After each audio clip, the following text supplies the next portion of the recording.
Good evening. It's 6:30 and I'll call the meeting to order. Our first item on this workshop is Public Works for the and item A is 2021 road project. So Ann Stevens is going to tell us what she knows about that. I know there's lots of exciting things there. All right, well, I'm back. Good. I guess kind of picking up, just get myself organized, pick up where we left off the last meeting, the last workshop.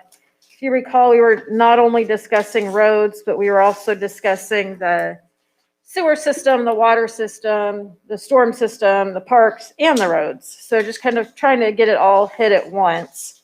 If I recall, we got through the sanitary sewer and the water. So I'll go ahead and start off with the storm, if that is your recollection. That's why I read it. Okay.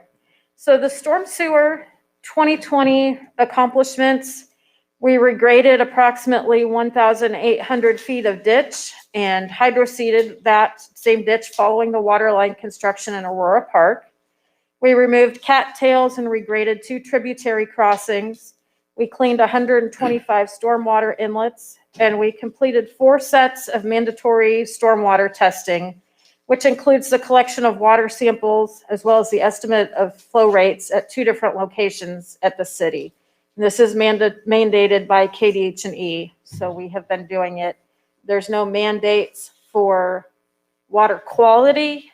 At this point, they're just collecting information, one of those unfunded mandates. Hey, help us do this. So we've been doing that for a couple years, and we're continuing to do that. So this is just collection of Just collection of data. stormwater that's coming from the city. Correct. At certain areas. Okay. What we do is we collect the location at an upstream area, which is the tributary that crosses 53rd Street, just east of Rock Road. There's a little culvert there, or box culvert there. And then we also collect it off of the bridge on 45th Street, just west of Rock Road, so between Rock and Elk Creek. So those are the 2 locations that we collected at. They're the largest stream that KDH&E helped us identify. So fortunately, we just have that one 2-sided location. So the 2021 storm sewer budget for this year is $247,223. One of the projects that Mr. Lasher had mentioned last year that we were attempting to get done last year that has carried over to this year is replacing the wooden box culvert underneath Rock Road between Lassay and 53rd Street. This is, it's a wooden box culvert. It's basically made up of railroad ties. It has been in the ground for goodness knows how long, and any day it could fall down, and any day, probably it's going to be a year or 2, couple years. I obviously can't predict the future, so that's something that is number 1 top priority on the agenda. We are working on it. NOAC had some leftover box culverts from the project that they're doing with the lift station over on Webb Road. So we are working with NOAC to purchase those. We're working with a couple other folks to get costs on other pieces that we needed to extend that box culvert, and then we'll look for somebody to get that installed for us. So that's project number 1. Project number 2, based on the results of the Garver drainage study in Aurora Park, Arthur Heights, and Cozy Drive, to determine the extent of repairs needed, culvert replacements necessary, and develop a plan to systematically accomplish those repairs and replacements. Mr. Lee with Garver was here at the last workshop and went through a preliminary version of that report. I did talk to him earlier today. He does want to sit down with me and kind of walk the streets again and to kind of discuss a few items that he'd heard at that meeting and some additional information as he's continuing to work on that report. So those improvements are yet to be forthcoming. As we had spoke after the meeting, Mr. Mayor, I'm looking at putting together some kind of smaller items and kind of parceling it out so we can do bits and pieces. It's not a project that we really want to do a whole scale improvement on, but we do want to slice off bits and pieces here and there. So those are kind of the 2 major things that we're planning on accomplishing in the stormwater side this year. Is there any questions on stormwater? Do you have a broad estimate on what those projects are going to cost? Mr. Lee had it in his study as far as everything. But let's see, About Including the box 300,000? culvert? the box I mean, culvert. the total that you've got proposed here. Right. No, I do not. The box culvert, like I said, that's kind of a work in progress. We're still working on that. I'm working with Garver. They do have a preliminary plan in place that I'm working off of. And one of the things that's going to be a major cost on that is we need guardrail. And that's going to be this is going to kind of continue into the speed limit discussion. But at a 55-mile-an-hour road, which is what that road is signed at right now, we need 120 feet of guardrail on both sides of the intersection, or of the box culvert, so 240 feet total. If that is signed down to 45 miles an hour, it will be 80 feet of guardrail. Guardrail is not cheap. Working with Mr. Lee to get a rough estimate on the guardrail costs, so we've got an idea. I do know that the end treatments that are required, recent bids through KDOT projects have come in at $3,000 a pop. So $3,000 times 4 is $12,000. That's just the end treatments. That's not this 80 or 120 times 2 feet of guardrail. So that is up yet for continued discussion. So these are the rails that are about a foot wide and they run the whole length of the Yes. of the area. Yep. Okay. And those are needed because there is such a large drop off from the box culvert to the ground.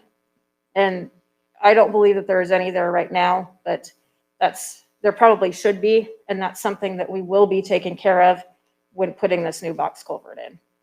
So And the ends are expensive because they have to absorb crash, right? yes, Yeah. 'Cause yes. those things will cut a car in two. Oh, yes. Yeah. There's a lot of safety testing and design that goes into those. And Mhm. Mr. Lee is working on finding a supplier that could work with us, but we're struggling to get one. And with all the work that's out there, we're struggling to even find a contractor. We've contacted Wildcat Construction and Kansas Paving, and they don't do the guardrail installation themselves. They hire it out.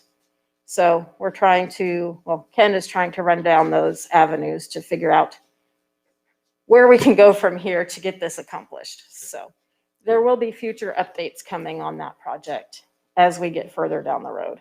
Good. Question about the inlet at 37th and Harding and the one at Cozy. The one at Cozy was not installed properly, and the one at 37th and Harding, Ken Lee suggested that we put a different inlet in there. Are those higher priorities on that whole area? We What's have your a thought on that? difference of opinion on the inlet at 37th and Harding. Okay. Because of the amount of debris that comes down that road. There, you've got the pine cones, you've got pine needles, you've got leaves, you've got yard clippings. I'm very concerned if that all gets is allowed to go into the inlet via a raised, larger opening in the side. I'm very concerned about that plugging up the pipe. And that's not something, if it's on top, it's fairly easy to have Public Works or homeowner grab a rake and rake it off. Fairly simple. If it's in the pipe, not so simple. You've got to kind of wait. You've got to have specialized equipment. We can do a little bit with our current sewer cleaner, but we can't clean it out enough to get it the fully open capacity. How much we can get clean, I'm not sure. We tried to do something similar with a pipe in the courtyards at Elk Creek area, and we couldn't do it. We had to hire Mayor to come in and clean that out for us. So I'm very concerned about that. I'm not sure that a raised inlet, like he had mentioned, is the right solution for that area. And that's one of the things that I would like to keep talking to him about. Well, I don't want to be engineering this. I think you guys need to do that. But I do wonder if there's such a thing as a stepped inlet where the first step clogs and then the water rises to the second step and continues letting water come into the sewer. I don't know if that's Right. something out there, but if there would be something like that, maybe that'd be. And I something to be haven't right seen idea. anything about Yeah. that in my years of design experience. But what I have seen is like a beehive inlet that we put in a lot of backyards, which just, it's a mounded kind of semicircular inlet that is graded. And so it can fill up around the sides and then go over on the top.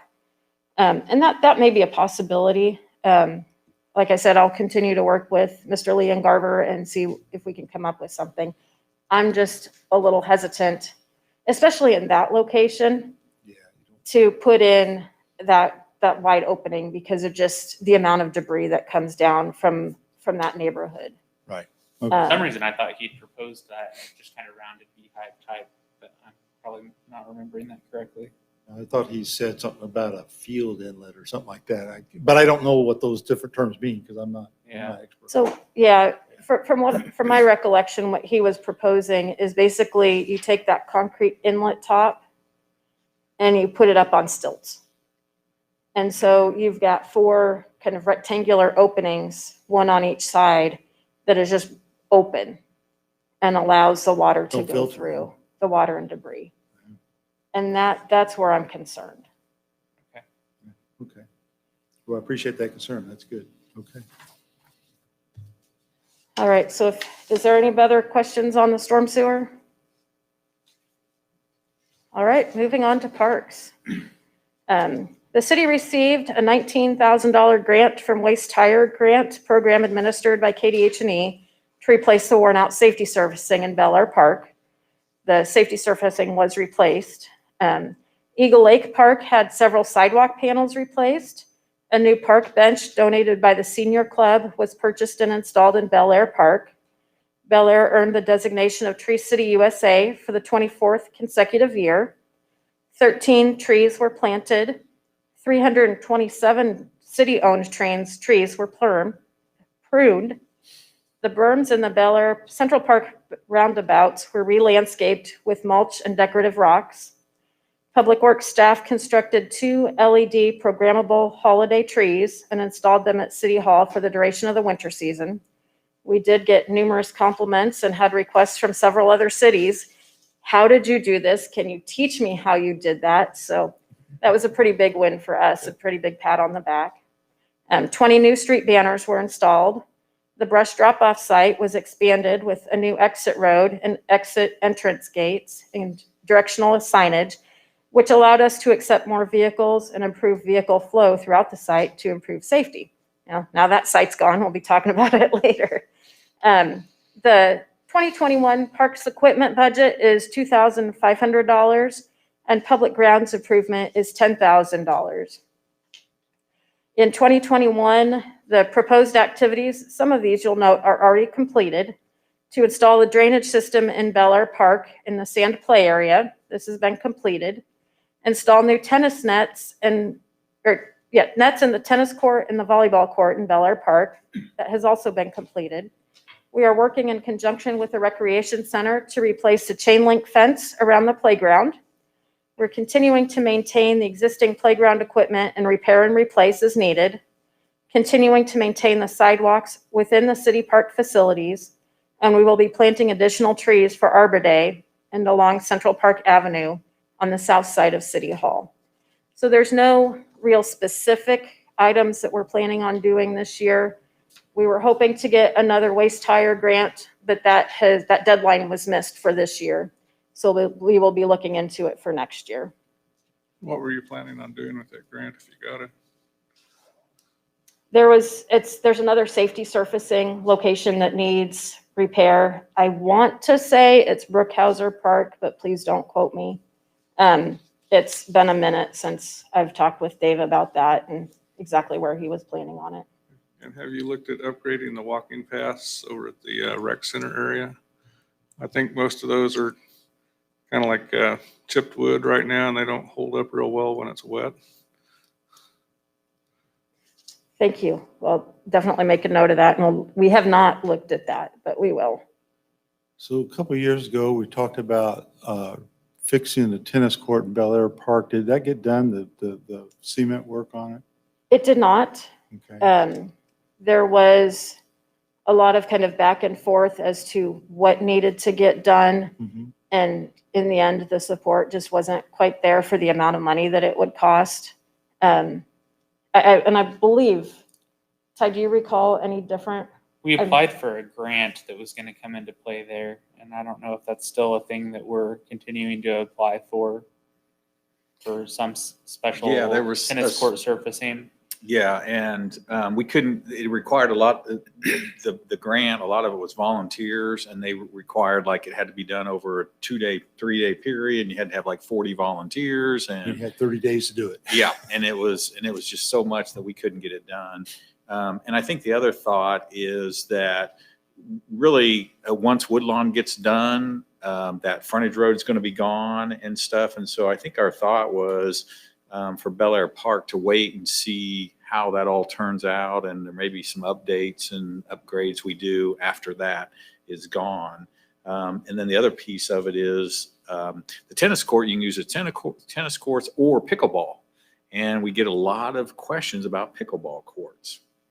And so the thought is, well, do we replace it as a tennis court, and we got people that use it and like it, or do we try to implement some pickleball in there as well? And we just haven't got to the point. So for those reasons, I don't think we ever got to the point of what are we going to do. And I think we were the grant that we were talking about for safety surfacing this year was if the park got started across from City Hall, because we weren't sure when that was going to close and start, and so we were going to hold. That was going to be our big grant, because part of it was the playground equipment, and if we could apply for that grant, that would be the safety surfacing grant for the a new park, if that's where we were going with that. So On the tennis courts, can't you stripe those two ways, one for tennis and one for pickleball? I think it's Yeah, the same you can. size net, so it's just, you just have to do some different things with the nets and such. I wasn't even sure it was a different net. I don't know that it is, but I thought it was the same height net. It was. I played pickleball once. I don't remember I'm all not the a big details. pickleball player either. I just can't do it, but. I think I was not on the council when this was discussed, but I remember watching this, and I remember, because I think the basketball court needs to be redone if it ever someday. I mean, I don't think it's a big priority or whatever, but of basketball courts I play on, that's a really bad one. But yeah, I do recall it being like, well, let's see what we do after Woodlawn, because the spacing will be completely different. I remember even discussion of making the tennis courts twice as big, possibly. So didn't want to redo this one without. And that's how I remember that discussion going, though I don't think I was here for it. Is there any reasonable patch repair you could do on tennis court? I don't know that there is, but I just thought I'd throw it out there. I don't believe so, because it is a special pre or post tensioned slab. Right. And so there's specific things that you need to do with it. And so I don't think there is. I believe Dave looked into that. But it's better just to kind of put a new surfacing on it. Yeah. Just get the whole thing done. That's what I would have surmised, but I just thought, well, throw it out there. Okay. Yeah, definitely worth asking. All right, moving on to the big part, streets. In 2020, we graded the gravel roads 16 times. On average, we graded about twice a month. However, the summer was very dry and prevented grading. A custom blend of aggregate was mixed upon consultation with the Payne Township and spread on all gravel roads 9 times. 1,191 tons of material was added to the gravel roads. We replaced 70 street signs with new posts and sign blades. We completed thermal crack repairs and crack sealing in Westlake, Willow Point, Glenwood Addition, and Eagle Lake. 9,750 pounds of hot rubber was used to fill in the street cracks, and 42 tons of hot asphalt was used in the thermal crack repairs. 8,500 pounds of bagged cold patch material was used to repair approximately 340 potholes. The bagged material is generally used during the winter months when the bulk material is not available. We purchased a new 1.5-ton truck with dump body, snow plow, and sand spreader attachments, and swept 291 miles of streets. The roads were also treated with a sand salt mixture 19 times in 2020 for snow and ice control, and 191 tons of salt and sand were applied during these events. This was all in-house activities. We outsourced repairs on 53rd Street between Oliver and Woodlawn. We outsourced curb and gutter spot repairs in Pearson's Addition, Eagle Lake, Bel Aire Heights, and Park Vista. We installed curbing at the dead end of St. James in Central Park. We installed a concrete turnaround in the alley behind St. James for trash trucks. We performed 72 thermal crack repairs in the Westlake neighborhood and made pavement repairs to the intersection at 45th and Oliver. The 2021 street budget includes $12,000 for signs, materials, and supplies, $25,000 for snow and ice removal, $50,000 for paved street repair material, and $10,000 for gravel street repair material. For outsourced activities, we have $5,000 for public grounds improvement, $50,000 for street improvements. These are generally the patch repair that comes in as street complaints. There's a $550,000 original capital improvement fund transfer and a $750,000 additional capital improvement fund transfer. In 2021, the street department proposed activities for in-house would be crack sealing in Summit Hill and Willow Creek, thermal crack repairs in Summit Hill, street sign replacements in Quail Ridge, Arthur Heights, and Bel Aire Heights, and continued pothole repairs. Thus far in 2021, and this would be as of the first workshop, so earlier in March, we had patched 125 potholes with 50 bags of cold patch. Outsourced activities, as Ty will help talk about this one, we would like to partner with outside entities to fund an interchange study on K254 and Webb Road. The entire study is estimated to cost $300,000, and Bel Aire share is estimated to cost $150,000. Now, Mr. Lasher and myself had a conversation with Sedgwick County yesterday. We talked with their public works director and one of their assisting engineers. They are willing to partner with us on this project. It does need to go through their council or through their commission, but they're fairly sure that the funds are available and willing to help us out with that. The city of Bel Aire will be taking the lead on the project due to our status as a second-class city. It is much easier for us to procure consultant services than it is for Sedgwick County. So we have received a copy of an RFQ from Sedgwick County for that work, or a rough one that we can use for that work, and as well as a list of consultants that they would recommend. So between myself and their engineers, we will be working on that RFQ and getting that sent out. Of course, this is all subject to council approval. Mr. Lasher, could you elaborate a little bit of the background work we've done on that? Because I'm not sure council is aware of what's been done there. Sure. We talk a lot about, we know there's a safety hazard at Rock, Webb, and Greenwich. There's been people killed up there, and serious accidents that our officers respond to, Sedgwick County. So we know that there's a concern. We know that USD 259 has buses turning out on Rock Road. I just had a meeting today with Circle School District to talk about their growth, because the half-mile line between Rock and Webb, the east half on east is Circle School District, and then west from that on west is 259. So they've got their buses are picking up students off of Webb. So they're all concerned about, the students utilizing 254. The Circle High School is in Towanda, and their middle school is in Benton. And so they've got high school students using 254. So there's a concern of a lot of different groups. We also know that we came down to us and Park City for Love Box. I can't remember their name, but Mayor, can you refresh? Pratt Industries. Pratt Industries. They needed 80 acres. They looked at a site in the Sunflower Commerce Park. Ultimately, they went to Park City because of 254. They didn't want their trucks up there crossing 254 Webb. I hear from FedEx all the time that they are concerned about crossing 254.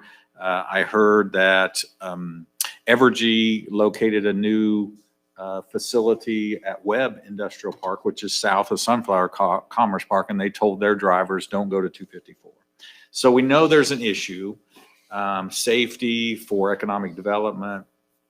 And so we've talked about how do we solve that issue, and I think everybody agrees that some type of interchange is needed there for growth and economic development and safety of our kids and our citizens.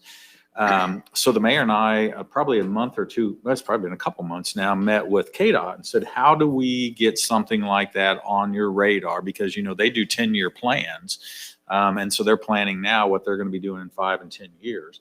And they said, you have to prepare a study to show us the need and what it would look like and what the cost is going to be.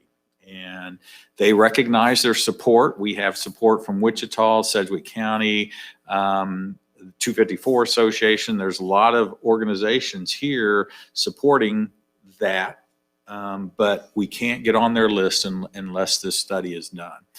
They've done their own studies about safety. They know there's issues there. So as Ann said, we met with the count. I contacted Wichita and asked if they would be interested in supporting it, either financially or politically or both. And they said, yes, we'll support it politically. We're not going to help fund a study. So we talked to Sedgwick County, and the mayor was in on that with our representative, Pete, and they supported it.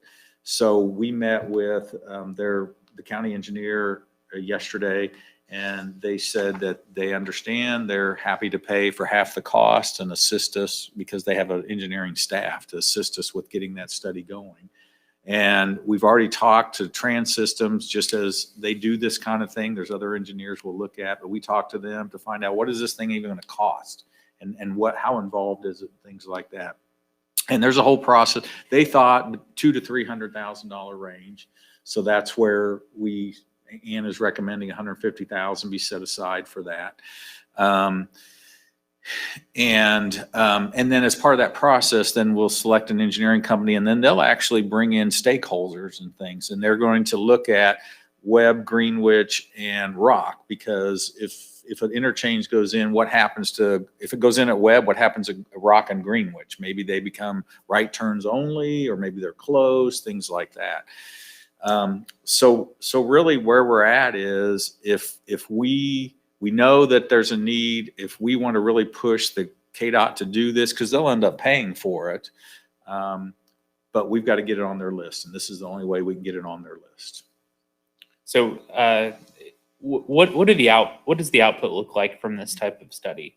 Like, what do you get at the end? So what they do is they basically they don't design it, but they'll bring in stakeholders, and which would be the schools, our citizens, Wichita citizens, and they'll say, tell us, what issues you have. And, we'll have those that say, well, Rock Road needs to be done or something. And then they'll do traffic studies. They'll look at turn studies, turning patterns and things like that. And they'll say, okay, based on all the input we've gathered, we think it needs to be at Webb or Greenwich. It could be at Greenwich. Again, we've got to let them tell us where it needs to be. And then we think it would be a clover leaf or something. And based on that, you're going to need, 50 acres that you're going to need to acquire. It's going to cost you X amount to acquire. Basic cost for that type of bridge with the clover leaf is going to be, 20 million or 50 million. I have no idea. Ann could tell you more. But anyway, so there's this overall look of how it would look, what kind of ground is going to need to be acquired, and the cost. And again, it's going to be a rough cost. And then the state then uses that to say, okay, now as a statewide, how is this a benefit to South Central Kansas? And that's where all the groups here come in and say, we think this is important for economic development, for safety of our kids. And we're willing to put this on and set aside funds for 2030 or something like that. So that's what we get, is kind of a layout for sure. And again, you know, everybody's going to have their opinions. It needs to be at Rock, it needs to be at Webb, it needs to be at Greenwood. So they're going to take all that information and say, based on everything we know, what we heard, it needs to be here. And these are the reasons why. And so that the state then can look at it when they're doing their meetings with the public and say, well, put it at Rock. And they've already got this study that says, no, it's been studied. All the input we have, it needs to be at Webb. So that's what we end up getting, and that's what the state uses. Since this is affecting Rock Road, can we get Keachai involved too? So yes, so what we'll do is we need paying part of the cost is. and you know, we'll certainly ask everybody if this is something that our council wants to do, because you know at this point we need your decision. The county's already in, or you know all their staff and Pete Eitzner and stuff are in, so it should be fine. But certainly, yeah, then we'll go ask, you know, Keachai, now whether they're willing. They've already got an interchange at Webb. So are they going to support, you know, they do have growth on the north side of Rock. So I could see them saying maybe it needs to be at Rock instead of Well, Webb. you were mentioning maybe closing Rock, so I would think that we should get Keachai involved in paying for the study, because they're not going to want to close Rock. I'm pretty sure of that. Right. They'll want some kind of access across there. Yep. So yeah, you know, if it's something you're interested in moving forward with, then we'll certainly reach out to other entities and say, are you interested? Have we talked I with think we any have to. business partners? No, and we haven't done that either. So you're right. And again, that's why it's on for your discussion tonight, to know if we're committed, because I didn't want to approach anybody and say, are you interested in supporting this and putting funds towards it? And then the council say, well, we're not interested. And so. Well, I think Bel Aire has to, or we're not going to get businesses in. And like you said, the school kids are going to be having a problem. There's been too many accidents there at 254. We got to do something. Even if we don't attract businesses with it, we got to do something to protect people at those intersections. Well, I will say that the South Central Kansas, this is the top radar issue for that coalition. Not this interchange so much, but the K254 problem, safety problem, and economic development problem. So we know there's a lot of support out there in the surrounding communities for this. And then we're having this meeting on Friday with the K254 coalition. I don't remember if have we seen an agenda for that yet, or do you know? I can't remember. It hasn't gone out yet. Okay. I saw a preliminary one, but that's it. Okay. Yep. So that's this Friday. That's going to be a Zoom meeting, right? Yes. Okay. So. Can you make sure that gets forwarded out to everyone? Sure. But I do think it's important to me, it's important that we move forward with it if we can get the council's support on it. I don't know what the next step is, though. If we, do we need to do a resolution like at the next council meeting, or what's the right tool here at the next step? So there's two things that we're working on. One is the RFP to actually move the thing along, because again, as Ann said, the county's got a lot more steps and they have a bid board and all that. Mm-hmm. And they were telling us that if they took the lead, it would be next year before we get it done. And so, but they said they could support us and they would have funds available this year to do it. So really it's an interlocal agreement saying that we're partnering with them to do this. What we would do then is we would take that, if you want to move forward, then we'd take that and then go to businesses and stuff and say, hey, would you be willing to, support this? And I don't know if it's interlocal agreement or what. Jackie'd have to help us on that. It could work just like what we did with KDOT, partnership. Okay. Coalition. If it's just an agreement with the county to get things started, that we can do that by resolution. Yep. So actually our hope is that they were going to work on that and then we'll have to review it. So maybe the second meeting in April, we might have to get it rolling. Good. All So, I definitely support doing something here. My question is doing this study part of a process that occurs regularly with KDOT to do this type of interchange and study? Or, is there a process that we're following here to get it into the mix? And this is, part of a codified process where we know that this is the one step and the only step that we need to do to get this initiated with them? Or, is it something a little less formal? And if we do this study, we get the results to them, it's a couple years later, and you did that study, but we also need this study, and this study. What's our degree of confidence that this is kind of the one and only step we need to do to get things started here? So what the mayor was in on the meeting with KDOT, and from what I understand, that's all that it takes to get it on their list. And Sedgwick County was interesting. They haven't done many like this. You would think that they would have a lot of, but they said this would be the biggest one that they've done as well. I mean, they've done other corridor studies and stuff, but not one like this. But they were saying as well that, if you want to get it on KDOT's list, that's what you got to do.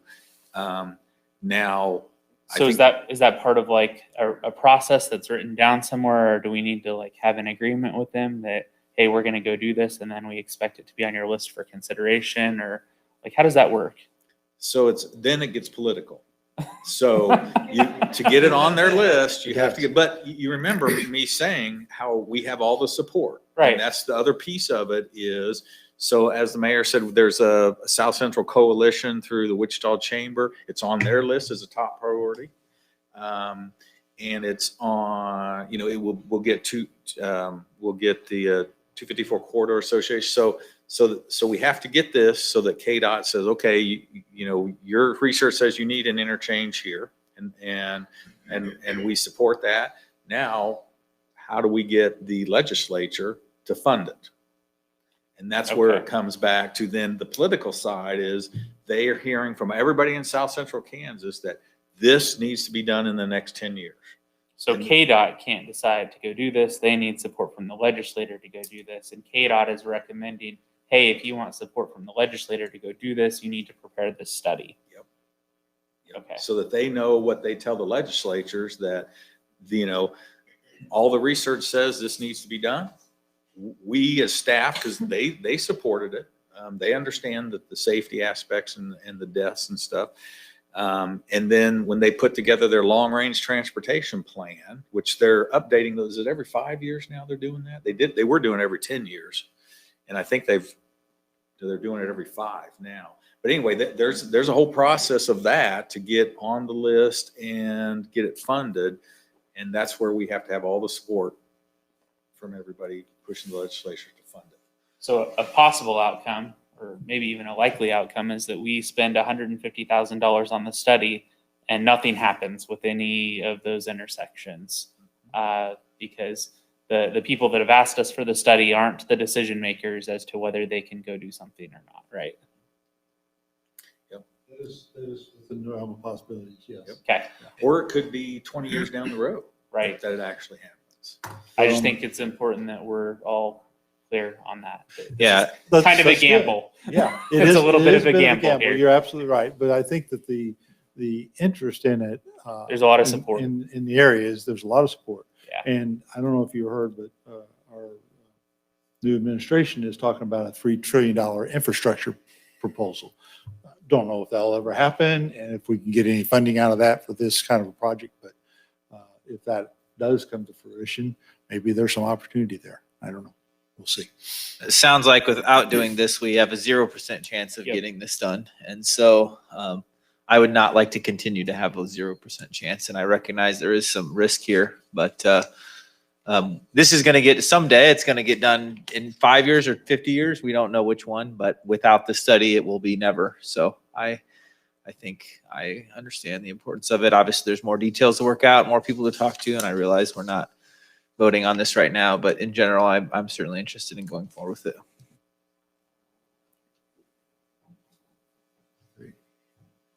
Is there a certain committee that's in charge of making those determinations. I'm just wondering if, if there's somebody that leads a committee like that, should we reach out to them and validate with them that, hey, this type of study would be valuable from their perspective. This would be helpful in their opinion in those conversations. So there's not a committee. I can tell you from experience that that's what Wichita had to do for the North Bypass. They had to pay for that study. And again, we talk about,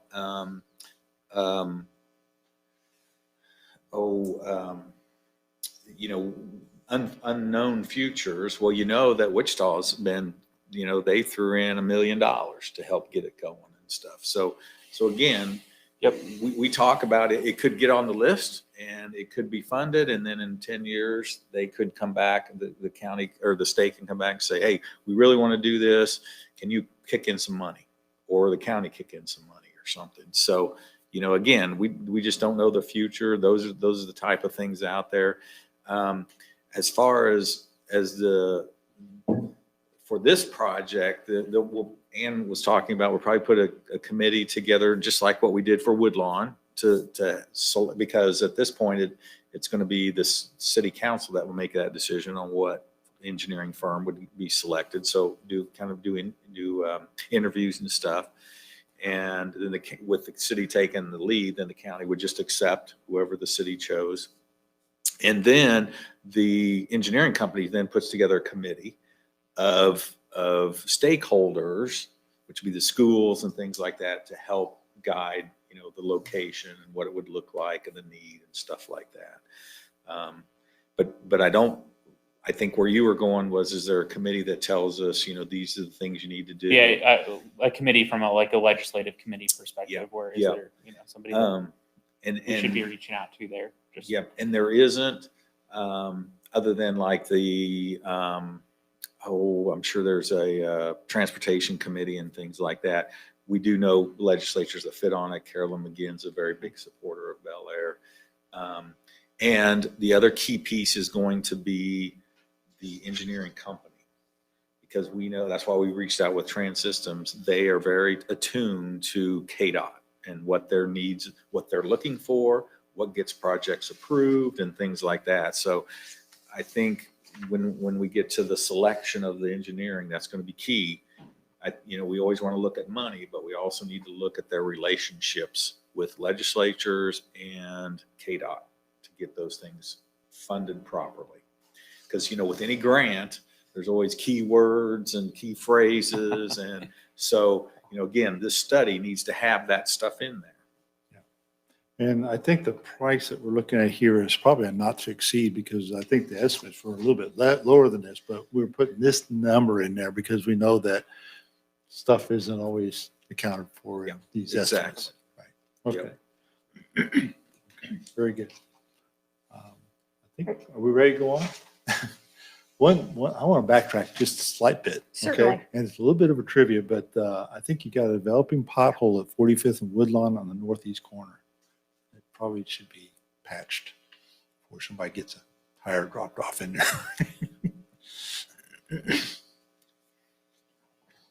All right, All right. I will make note of that and I'll Thank you. That Let whole folks know. interchange is really rough. I wish we were in construction. Yeah. I me too. agree. I think all of us want that. It will come sooner than you expect. And then you will say, why is this taking so long? But yes, it is forthcoming. And to that line, I do not have any updates. We did get the final signed version, countersigned version of the water and sewer agreements Right. that's with fine. UP that we had agreed and the mayor signed a couple months ago. But we do have those back. There is no more word on movement on the rest of the project. I know, Mayor, you'd reached out and Yeah, I didn't see anything. I got no but- response from Mr. Okay. Moore on that. So I So- thought I'd probably call him next week. Yep. So- So What are we're we still just- waiting on then before we can sign a contract to start? That is correct. Yeah, we need to have one more agreement, at least one more agreement on the stormwater and the construction, the railroad actual, they have to put some plates in there or something, I think. We need to have the encroachment agreements for the storm sewer onto the railroad property. We also need to have the agreement with the railroad on the overall project, which includes any modifications to that signal and the crossing that is there right now. Once we get that in place, then I can sign what is called a 1306 form, which says we have acquired all property necessary to construct the project. We have the deeds, the easements, et cetera, in hand. They have been filed with the county. So the railroad is holding everything up right now. And as soon as we get that, then we can schedule a bid. As soon as we get that, then Okay.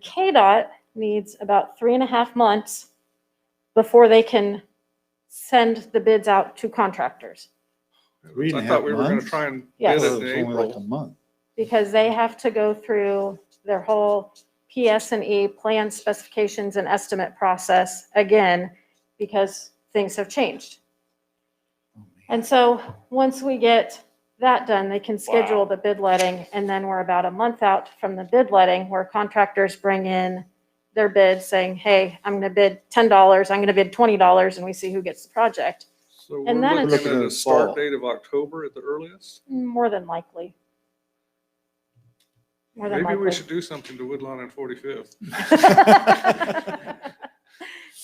We can, at this point, I was just through it on my way down. It is very rough. About the only thing that can really be done, there's very limited patching that can be done, but to mill it and overlay it, that would be the best thing to be done.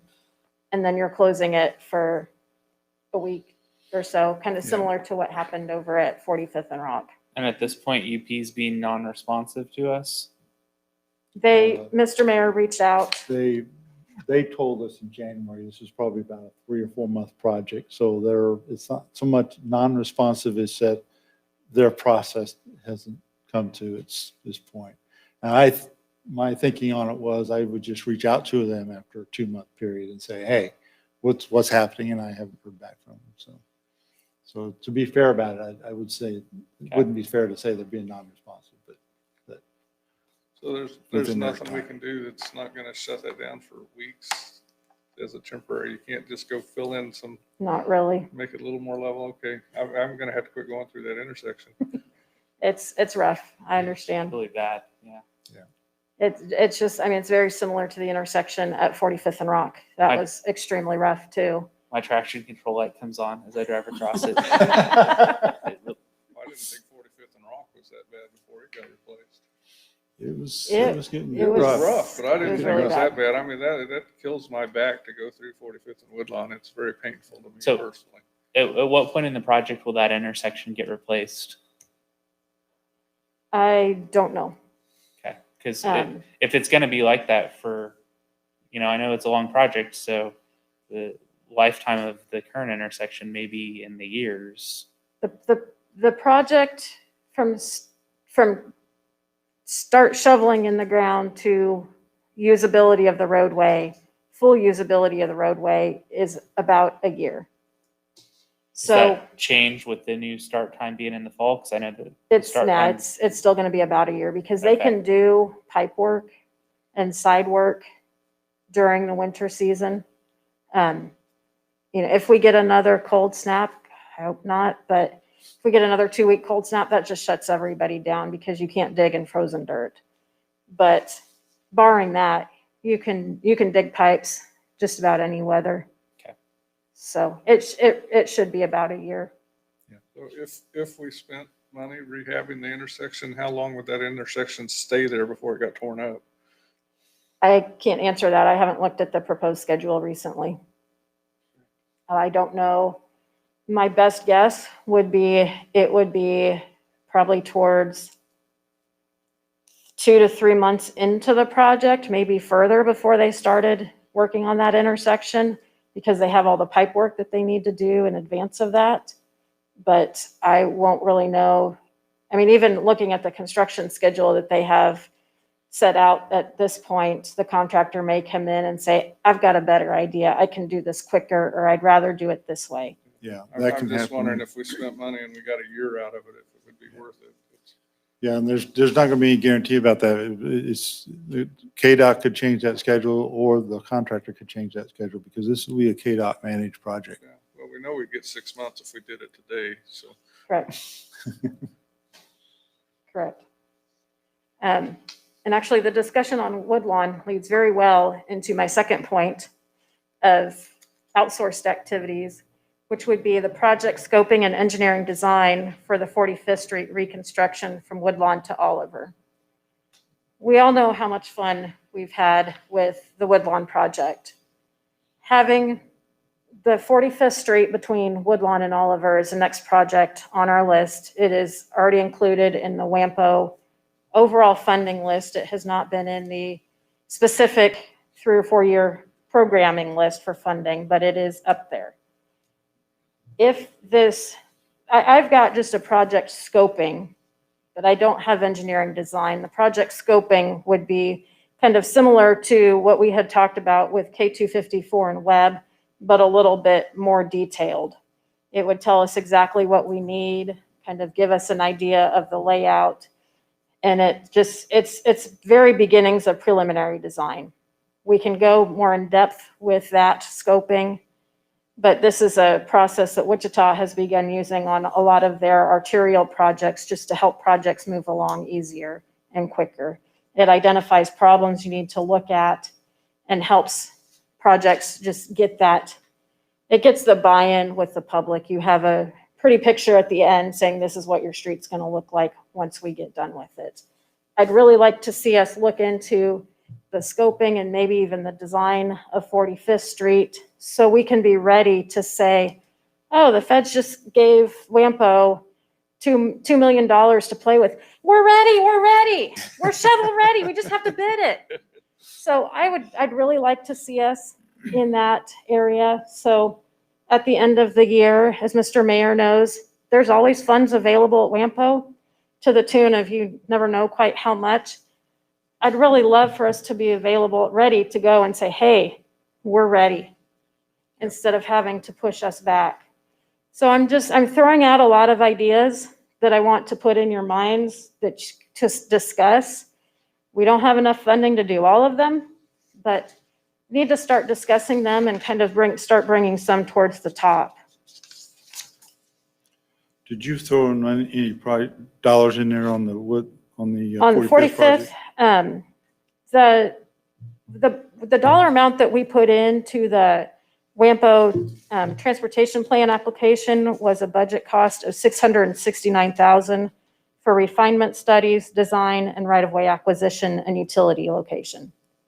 So I've talked with 2 different engineering companies regarding this. Neither of them gave me a budget, but they said that you can kind of work this initial scoping kind of however you want it. If you want survey to be done, you can get survey included. It's just all of a kind of a scoping scoping thing. But the scoping and the concept design leads into the design of the project. So it kind of all rolls together into one. But the 669 is what we had budgeted for the engineering design of that corridor. But that'd be a total design, right? Correct. Okay. Correct. Why is that more than the Woodlawn? Woodlawn was like $500,000. wasn't it? Woodlawn was, I believe it was 800,000. Was it? Okay. Maybe I just remember a piece of it. Yeah. Okay. And I could be misremembering. I've seen so many different numbers and worked on so many different projects between now and then. Okay. Yeah, I think it came in at like 900,000 and then we budgeted like 850 or 9 and came in more than that. And they came down to our budget. So yeah, it was 850 to 900,000. And a lot of that is the railroad because Right. everybody knows how much of a struggle it is to work with the railroad. And fortunately on this project, we have no railroad. Yay. You have City Wichita Right. on the Oliver intersection. Yes, Right. exactly. And that would include the Oliver intersection. Right. Yeah, I know that both of those are in the TPM, right? That's it. Yep. The next project I have on the agenda is one that I would really like to see us accomplish in 2021, and that is slurry sealing the Willow Point, West Lake, Eagle Lake, Glenwood, Rodeo Street, and Fritillary Streets. The Public Works over the past several years has gone through and performed crack sealing and thermal crack repairs in these locations, and they are ready for slurry seal. We did the slurry seal in Bel Aire Heights in 2018. And that's just kind of the progression that you want to go through to continue maintaining our streets. We estimate that that'll cost approximately $180,000, and that was based on the bids that we had received in 2018. The next item, crack seal, thermal crack repair, slurry seal, and stripe, Webb and Greenwich. In 2018, the city hired PP&J to perform thermal crack repair and crack sealing on both Webb and Greenwich, with the intent that we would come back and slurry seal these the following year. It has now been 3 years, and some of the cracks are starting to open back up and new ones are forming. So this cost of $220,000 is our estimate to go through and seal the cracks that need it, perform the thermal crack repairs as needed, and to slurry seal and stripe Webb and Greenwich. Webb is in dire need of striping. I have several friends that bother me every single time they drive through it and say, Ann, we can't see the stripes. I say, I know, but it takes money. Offer them a So. paintbrush. Yeah, exactly. We'll get them one of those little reflective vests, a paintbrush. Or we may be generous and give them a roller, but Oh, okay. so that's another kind of priority project of Public Works. The patch repair on Rock Road with the upcoming Woodlawn project, Rock will likely see a significant increase in the amount of traffic. If you've driven down Rock, you know there are very deep ruts that we go through in that area. Just in the past 2 months, I have seen 3 or 4 vehicles drive off the road and back on, because as you get your tire in that rut, you tend to go sideways. I did talk to Dave the other day, and we are looking at renting a side dump to be able to put rock along the edge of that road to give a little bit more of a shoulder, because there's some locations where there's about a 6-inch drop, which is not safe either. So we're looking at trying to fix that as well. But we estimate that it would be about $24,000 to patch the repairs on Rock. We can definitely get that done before the Woodlawn improvements start, so that street should be ready to go. 53rd Street between Woodlawn and Oliver. As everyone is aware, the stretch of road was not originally designed for the amount of traffic it is receiving. In the past several years, we have continued to make patch repairs as needed for the purpose of extending the life of this pavement. There are several areas that are in need of repair. We estimate currently that these areas will cost $8,500. Reconstructing the entirety of 53rd Street between Woodlawn and Oliver would be about $1 million. And once again, we have subdivisions after subdivision after subdivision that are coming off of that road. The longer we wait to reconstruct it, the more it's going to impact the lives of those that move into those subdivisions. I have plans. We have Bristol Hollows that is under construction right now, which is a whole nother story. I have plans for Chapel Landing 3rd, or I think it's 3rd. It's right next to Bristol Hollows on the west side. That is another duplex subdivision. That's going to be coming online here fairly soon. They're going to start constructing that. So it's really, it needs, that road really needs some serious thought. The $1 million gets a road similar to 53rd between Woodlawn and Rock, or between Rock, and Webb. It's not a glorious road. It's a simple road with a solid base that will last for a while until something else can be done. Something needs to be done here fairly soon. Yes, we can continue patching it, but how much do you want to continue patching it and throwing money away when the best result really is to repave the whole thing, just tear it out and redo it?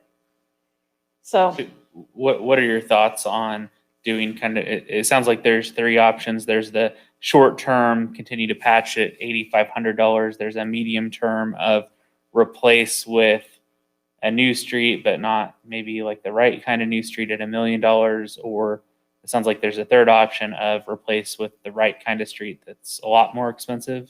you're talking probably 4 million plus.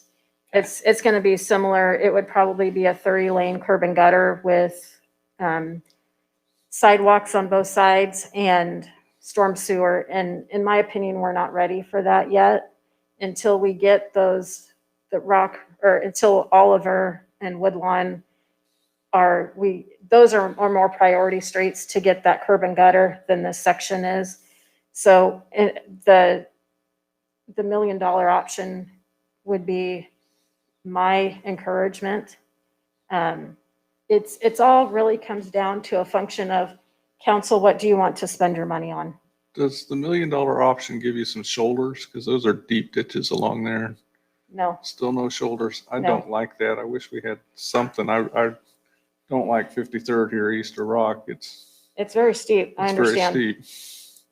In my Um, opinion, if we're going to put in brand new street, we need to do it the right way, I think And so, you too. can. We gotta find a way. which I understand is more expensive. Right. But spending $1 million to then 5 years later go spend the $4 million, I think I would rather look at options for funding that. And you have a substantial culvert in there, probably, maybe even a bridge that you need to build that. I don't know yet, right Yeah, now. Especially with all probably the just a development box in that culvert. area. You think a box But, culvert might yeah. carry that? Because I know there was some concern about the flows Right. that are going through there right now. So, Yeah. And I would imagine probably for an extra $500,000 to $1 million, you could redo that entire corridor with shoulders and gentler ditches. But what that means is you're going all the way back to the right of way and likely tearing out the trees. It's going to be, it would look similar to what 45th and 53rd look like between Webb and Greenwich. Just kind of that nice wider pavement with the shoulders. But in order to try and keep costs down, you kind of go in with what you can and fit it to the road as best possible.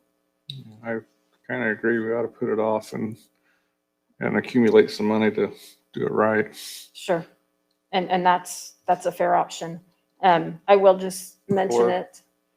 This is not a project that WAMPO would fund because it is not the classification of a street that WAMPO funds. So, and I'm not dissuading you either way. I'm perfectly fine with just continuing to limp it along, but just something to think about in the future. Why does it not fall under WAMPO? It's not thoroughfare.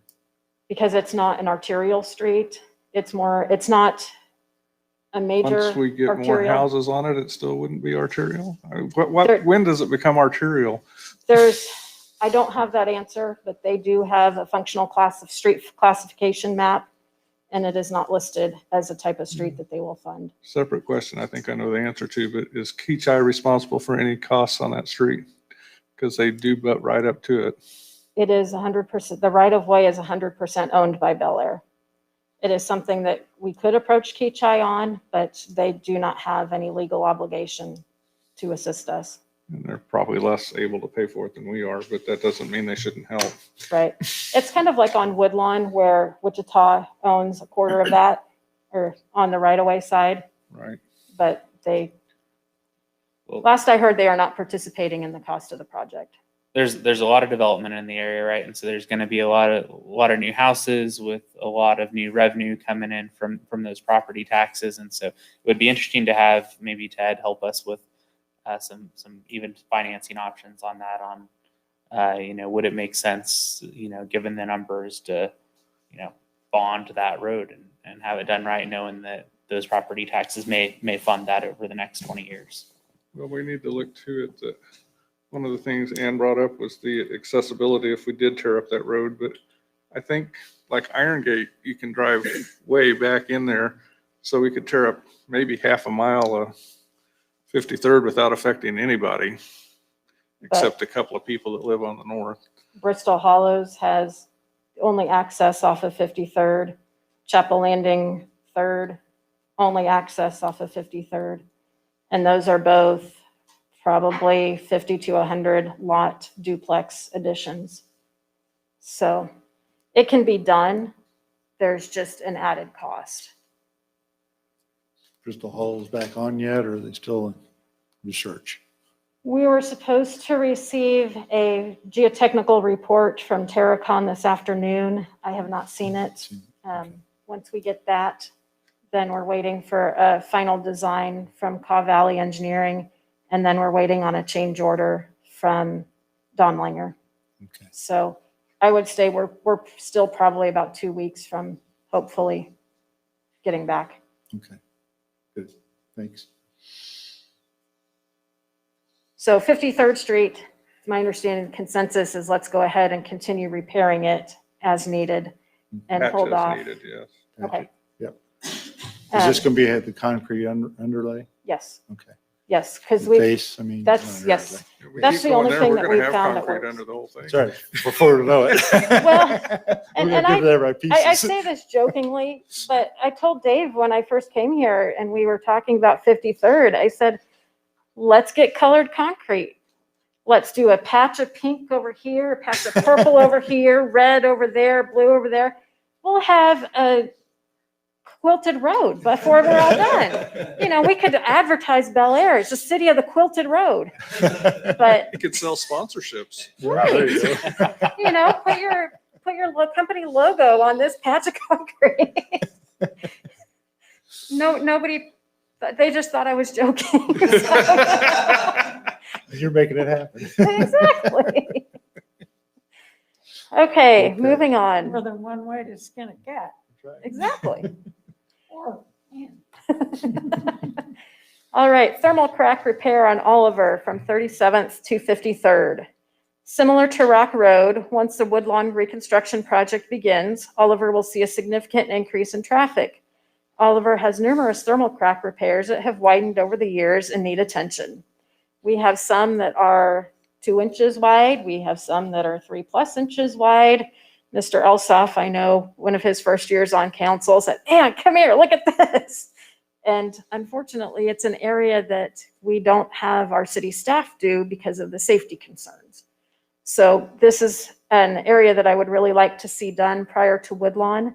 We estimate about $138,000 for the thermal crack repairs on that street. The next project, thermal crack repair on Woodlawn from 45th to 53rd. Woodlawn has several thermal cracks similar to Oliver and Rock that have widened over the years and need attention. We anticipate that these repairs will cost $50,000. I'm gonna ask again on Oliver. Wichita has no responsibility for any of Oliver. That is correct. Okay, we got a bum deal on this. Yes, it is similar to 53rd where we own that entire right of Okay, way. I just wanted to be So- clear that Yeah, no, and I'm sure it's questions that the public is going to have as well. So very fair. Staff have identified 23 locations in residential neighborhoods throughout Bel Aire that need patchwork. Some locations need curb and gutter repairs, and others require larger asphalt patches that we do not have the equipment to perform well. New locations are always identified throughout the year as residents contact the city with concerns. Staff requests that $75,000 is reserved for addressing these locations. As additional funding is becoming available for streets, it is staff's recommendations that the city hire a consultant to evaluate all of the streets and provide the city with a maintenance plan that can be followed into the future. The consultant would assist the city engineer in prioritizing maintenance and replacement projects. As part of this work, the consultant will input this data into GIS format, which can be integrated with our current GIS databases and potentially be made available to the public. Staff estimates that it will cost approximately $125,000 for a thorough street evaluation, report, and GIS database. This is something similar to what PEC did for us on the Aurora Park neighborhood. They came through and evaluated the condition of the streets. Myself and Tim Aylmore, city staff, have gone through about every other year and evaluated the streets. We're certainly not experts in the field. We've done our streets and that's about it. We do have manuals that we follow with very good pictures to help us in our evaluation. And that is what has based our decisions on a lot of the repair work that we have done over the last 4 years. It is very easy to pick off the kind of low-hanging fruit as to what needs to be done. But then as our budget is growing for street work, we know there's a lot of street repair that needs to be done. But I would appreciate assistance in prioritizing that so we could have a good plan in place for the coming years. I have started putting together a plan as far as when we have done repair work like slurry seals, we know that's going to last 5 to 7 years. So I've plugged it in 5 to 7 years out. But being able to fit every single street into this plan, it's a little bit more than I can handle. And I appreciate when I am in over my head and I can ask for help, which is what I'm doing now. We have the money. In going through all of these projects, we thought we had way more projects than we had funding for. And when you kind of come down to it, and with the exception of, kind of the 45th Street design work and the complete reconstruction of 53rd Street, we're right within our budget. And I would really like to have maybe a third more so you have more of a choice in what to do. And so that is why I would like to see us hire a consultant to help with some of those activities and put together a plan. And having a GIS database that is available for citizens to use, I would hope that we can eventually get that database to be a point that says, citizen A can pop on and say, hey, there's a pothole over here, and then it would generate a report to the city. Whether that's possible through the GIS database, I'm not sure. But what I know is possible that they could look on the GIS and say, hey, my street is going to be planned for reconstruction or planned for overlay in 2023. I'm good with that. I just know it's on the plan. So just having something like that available, I think would be very helpful, both for me as well as the council, as well as the citizens. So what I'm hearing you say, and you can correct me, is when we were broke and everything was a disaster, it was pretty obvious what needed to be fixed, or or at least all these things need to be fixed. Which one do you first? And you're saying, as we're doing a better maintenance plan, and the fires are more smoldering than they are giant things, you're not as confident what smoldering things might end up becoming the biggest problems, and you want help determining that. And it also sounds like your current system, and this is an oversimplification of keeping track of what streets we've done, is like I keep it on an Excel spreadsheet, and it'd be nice to do it in a much better, more organized way. That is 100% what I do. Yes. So it's a large Excel spreadsheet. Right. And at some point, Excel spreadsheets become programs, right? That's often software developers do nothing but turn spreadsheets into programs. And that's essentially what you're liking to move to, is my understanding. That is correct. I want to ask, and don't take this badly, but do you really think we get enough value out of that it's worth buying that instead of spending $125,000 to fix Oliver? Because that's about the price of the Oliver project. I would say, let's do Oliver, and then let's do this next year, or let's do this next. So just put I this would- on it'd be nice to have as soon as we can afford it instead of. Yes. Okay. It's, as Mr. Schroeder put it so succinctly, the fires are easy to identify. It's those smoldering flames that are a little bit more difficult to prioritize. And especially when you have 3 citizens on one street asking you about something and 3 citizens on another street, well, which citizen do you put more weight to if they're similar projects? It's a difficult situation. Another thing, I know the city of Wichita has a website you can go to and report a pothole. Can you have something like that for residents to report?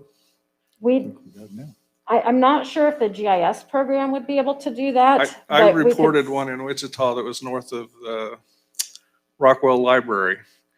Myself, I did that. Sure, And the next day they were out there and filled it. yeah, And I think maybe it just generated an email. I couldn't tell from the form how it did it, but it was very quick.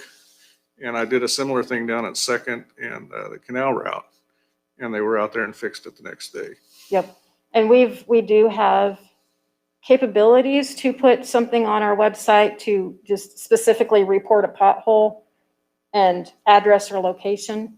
I know Wichita's has a map that you can put a pinpoint on as to where the location of that. It wasn't that fancy when I used it. I actually Okay. had to type in an address, but Gotcha. like 1100 block of North Woodlawn or something. Right. And that's something that we can add to it. I do get quite a few comments that way in our contact the city, and they drop down and talk to Public Works and type in their problem and send it on to me.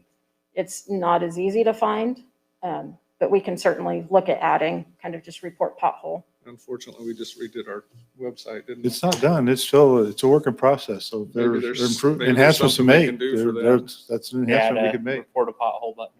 Yep. And I'm very much a creature of habit. So when things change, I get very flustered and I hate things for a very long time. So Yeah. Tristan But does that not website like me.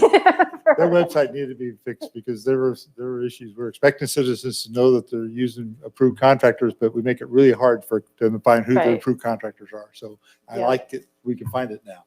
Good. It's Well, not, I'm not glad you're- super easy, I'm but glad it's you still can easy. find that you can find stuff because I have a heck of a time finding anything.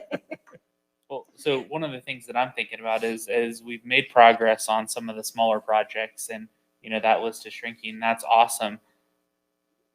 But we're not addressing some of the bigger projects that are on the list, and I think there's a lot of other big projects from an arterial street perspective that are gonna be on the list. And so I'm suspecting that that's maybe where the future budgets start to shift towards, is focusing more on the larger initiatives. And there's probably fewer things every year that get done, but they start to become bigger, or it's every few years we do one of those big projects. And so if that is where we're headed, do you still think that consulting work is valuable? Yes, because we will still always have the smaller projects and the smaller streets, the residential streets that need to get taken care of on an every however many year basis. That would help us with that program to be able to set. It would also look at evaluating the arterial streets as part of that program. That would be all at once. Okay, And so it they would would be- do that analysis on Correct. the arterials as well. Correct. So I think from our standpoint, the big benefit is when you all ask us not just about trucks and police cars, how often do we need to replace them, and what's our schedule and all that, and where are we at on our schedule, and if we don't replace something, what happens to our schedule 10 years down the road. This is what does it for streets. So the asset of streets, now what it's doing is they're going to go out and they're going to say, okay, this one needs to be replaced. You remember we had that presentation about at some point you get to the time where you just can't overlay it or anything. You got to replace it. And so that it rates all these so that when you are looking at the budget this year and you can look at that and say, okay, so the next 10 years, we need to spend $5 million a year to do all these streets. And then because of finances, we spend $1 million. So now we're going to push all that.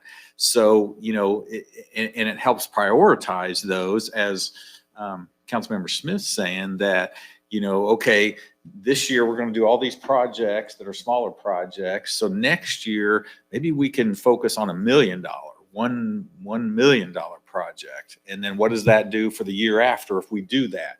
Then can we pick up some smaller ones the next year? Or maybe it's, as Councilmember Smith said, maybe we say, okay, for the next 5 years, we need to do $5 million worth of projects. So maybe we do a 10-year note, because it's just a loan. You can do a 10-year, 20-year, whatever. And maybe we say, well, we need to get this $5 million over the next 5 years. So we're going to dedicate a certain amount to fund that. And then we'll do some smaller projects. So that's the benefit we see to help you all not just look at what are we doing this year and then what's going to be done next year, but what are we doing 10 years down the road? And if we don't do something, then how does that affect 5 years down the road? And the other difficult part is, everybody's going to come to you all and say, my street needs to be done and it needs to be a priority. And so what is your, and you say, well, no, it's not. We need to do this street. Well, why? Well, then this helps you because this study showed us that this street needs to be, this is our worst street in Bel Aire, and we've got to replace it. And we understand you have a bad street because there's a lot of people that have bad streets, but it helps give you a reason when you're selecting street projects that it's not just based on, well, what do we feel like this year that we need to do and who's complaining the most, and let's fix that one. Will it actually force rank the streets, or is it going to group them into categories? Because I suspect that if it's, they kind of group it into categories, somebody's going to go around and say, yep, we've got 20 streets that are all failed and all need replaced right now. And I think we could all probably drive around and figure that out pretty quickly. Is it going to get to the level of, nope, this is number 20, this is number 19, this is number 18, and here's why? Of those 20 streets, they can go through and rank those as to which ones at this point in time they would say do first, next, second, third, fourth.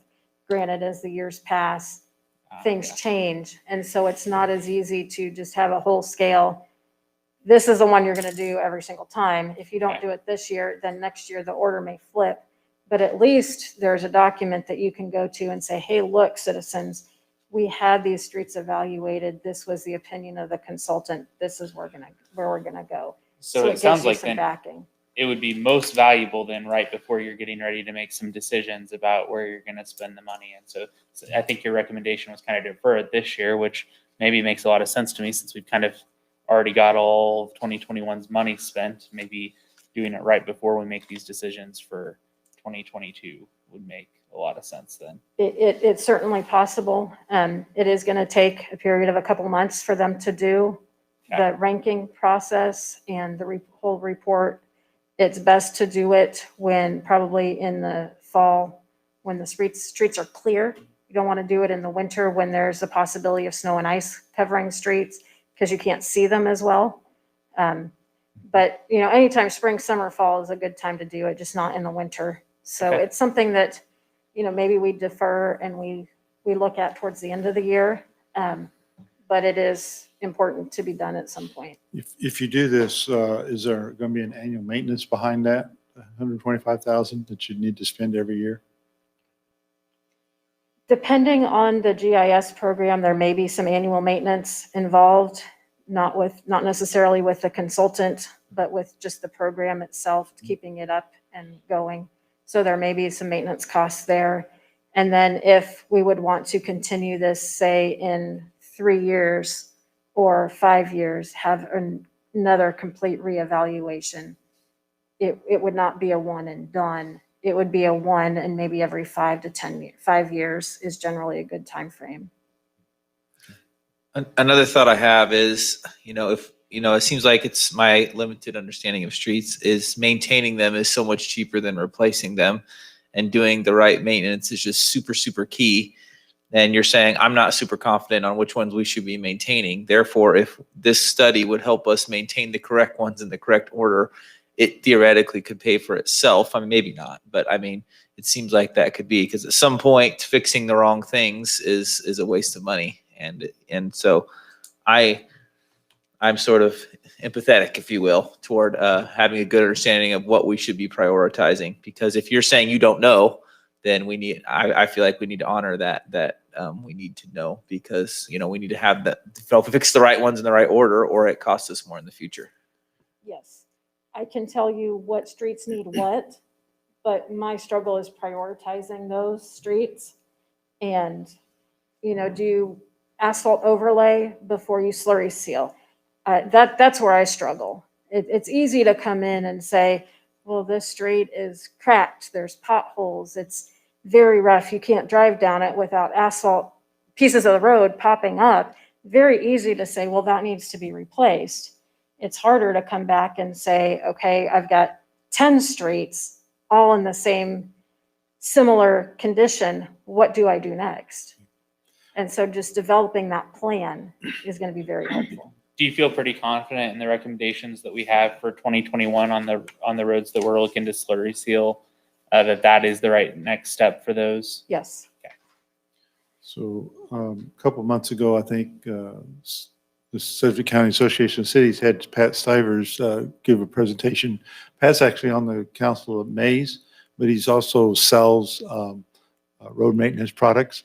And he gave a presentation and talked about extensively, very similar to what Ann's perspective is about maintaining the roads that are not going to fail, the good roads, so they don't get into bad shape. And the ones that are in really bad shape, go on, let them fail, because you're not going to save them anyway.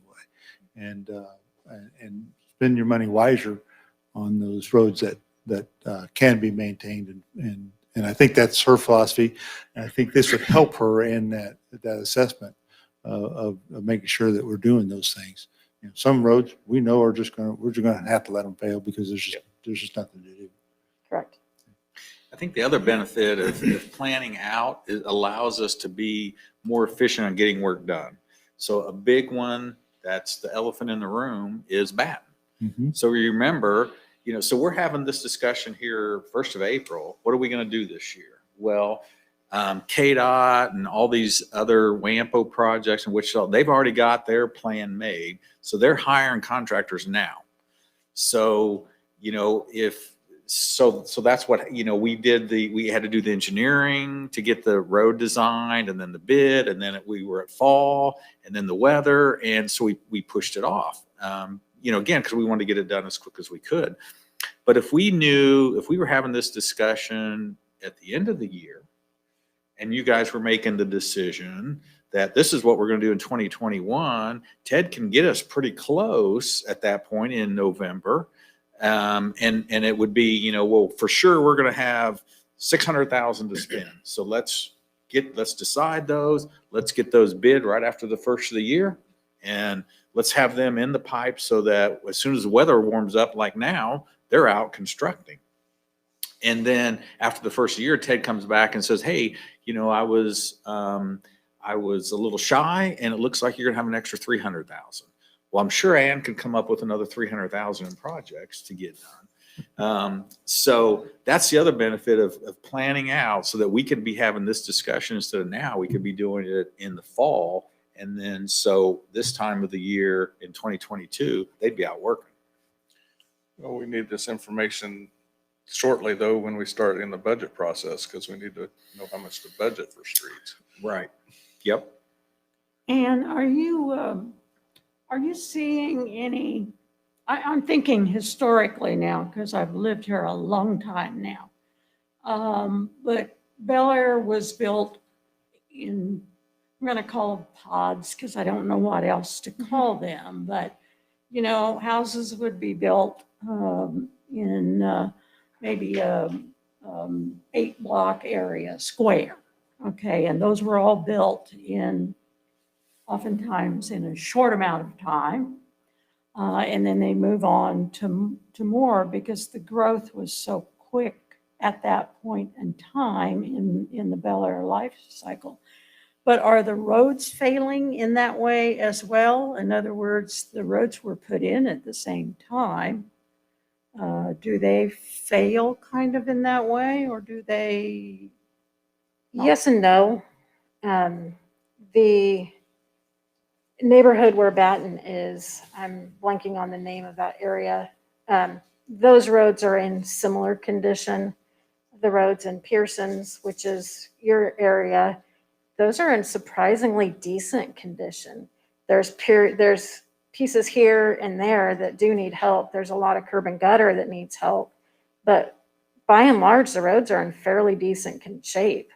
But Rodeo, which was built quite a bit later than Pearson's addition, is not in good shape. And whether it's the transient nature of that community, having a lot of rentals and duplexes, or if it's the actual design of the road base or the subsurface, I don't know. All these areas get pretty much the same trash trucks, the same delivery trucks, but that seems to be failing more than Pearson's addition roads. The concrete valley gutters in Pearson's addition have failed. There's lots of cracks through there where some of the asphalt is fine, and I can't explain that. But yeah, so in some cases, yes, but in others, not really. Well, I'm no expert in anything that you do, but, I'm just following logic that, is there any way to get savings as well if, one street fails and you realize that 4 or 5 or 10 others that are within a 4-block area or something are going to fail in a short amount of time, does it make sense to go ahead and fix them before they fail? Those kinds Sure. of things. That's, And because road reconstruction is so expensive, we generally want to wait until they fail or save them before failure. So that's why we have gone through and made it very pointed program to do crack sealing and thermal crack repair in all of Bel Aire Heights. Then we moved to all of Park Vista, and then we moved south of 45th. And so we could slurry seal Bel Aire Heights and Park Vista. And now we're south of 45th. We've got those areas that are ready, crack sealed, thermocracked, ready for slurry sealing. So we've done it in the neighborhoods, in the pods, for some areas, but for complete reconstruction, it's just too expensive to really do that. But the preventative maintenance is where you see the large savings. thank you. You're welcome. So Ann, I really appreciate your prioritization here. I think I agree with all of the priorities that you've laid out. The only thing that's occurring to me is, interest rates are super low right now. I don't know if they'll be that low forever. If we're on the verge of projects where we think we're likely to finance them, we should talk about whether it makes sense to advance those projects. And I'm thinking about like the items that you have for the 45th Street study. That's a $700,000 item. I can't imagine a foreseeable budget where there's, an extra 700,000 that we would do that without it being part of a finance project personally. And the same on the 53rd Woodlawn Oliver project. I don't know if anyone's interested in entertaining financing options to advance those projects, given the current climate. I think my perspective on that, I'd like to see how all the things that we've done in the last year pan out as far as what they look like in a budget number. And I think it's a little early to say what that is, to see if that's a feasible option. I think maybe we'll find that out in a few months, but I just think right now it might be a little bit early to say, yeah, we can go on and do some of this finance options. I think that's a discussion to be had when we go through the budget. Yeah, definitely. To Yeah. see what our next year's taxes are going to be and what we've really saved by selling all that land. And I would say that I'm super always interested in more information. And I think I know very little about that. I mean, I get the idea of what you're saying, and when we get into budget talks, I'd be super interested in learning more, because I think you have a good point that if the interest rates are super low, maybe the answer is no, but I would be definitely interested in knowing whether the times, depending on the budget, depending on rates, so on and so forth, I'd certainly love to entertain a presentation on that.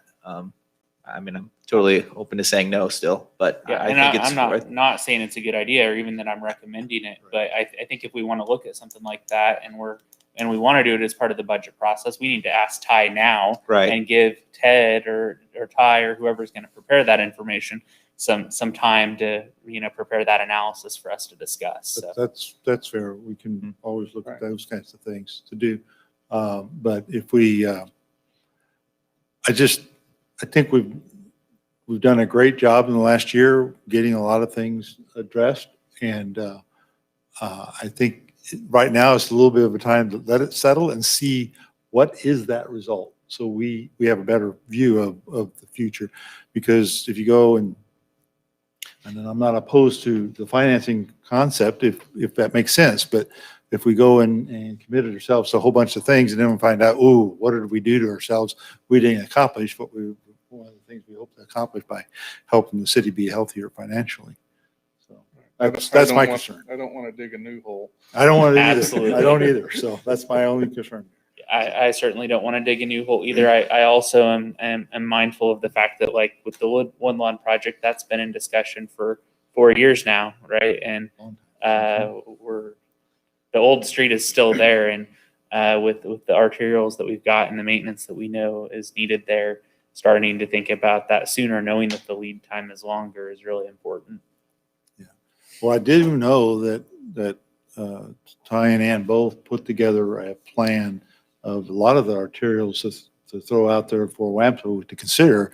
The only ones that came through was the 47th between Woodlawn and Oliver and the Oliver 47th intersection. The others, I mean, I know you talked about Rock Road, you talked about extending Woodlawn to 53rd, and there were some others I think in there too, but that was the only one that they came through in the analysis. We'll have that opportunity again in another year or so, I think. Is that right? It's next year. Probably we another do that? 2 or 3 years. You think it's 2-3 years now? Yeah. Okay. Okay. My philosophy was throw everything at the wall and see what You- stuck. That's pretty much what you have to So, do yeah. with that whole thing, because you don't know where it's going to go. Exactly. Okay. So the last two projects, I just wanted to review them quickly. Replace 47th Street between Farmstead and the end of the pavement between the curb and gutter. 47th Street is deteriorating to the point where it's called alligator cracking. It looks like the back of an alligator.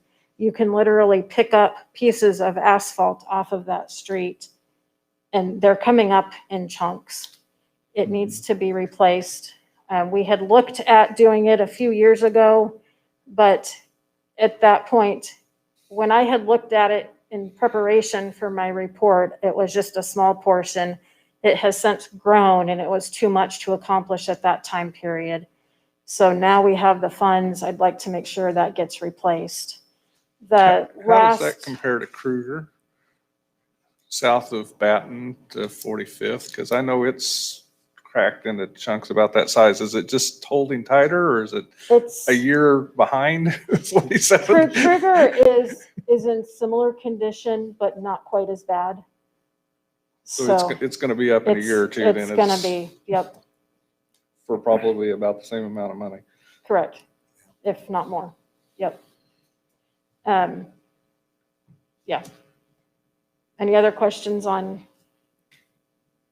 Okay, the last item on the list is the pavement markings on several of our main roads are deteriorating.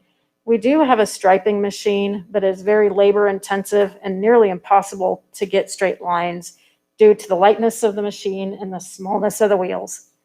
There have been many people that have said, I can't believe you can't get a straight line. Come out here and try it. They've tried it, and oh my God, I cannot believe how hard it is.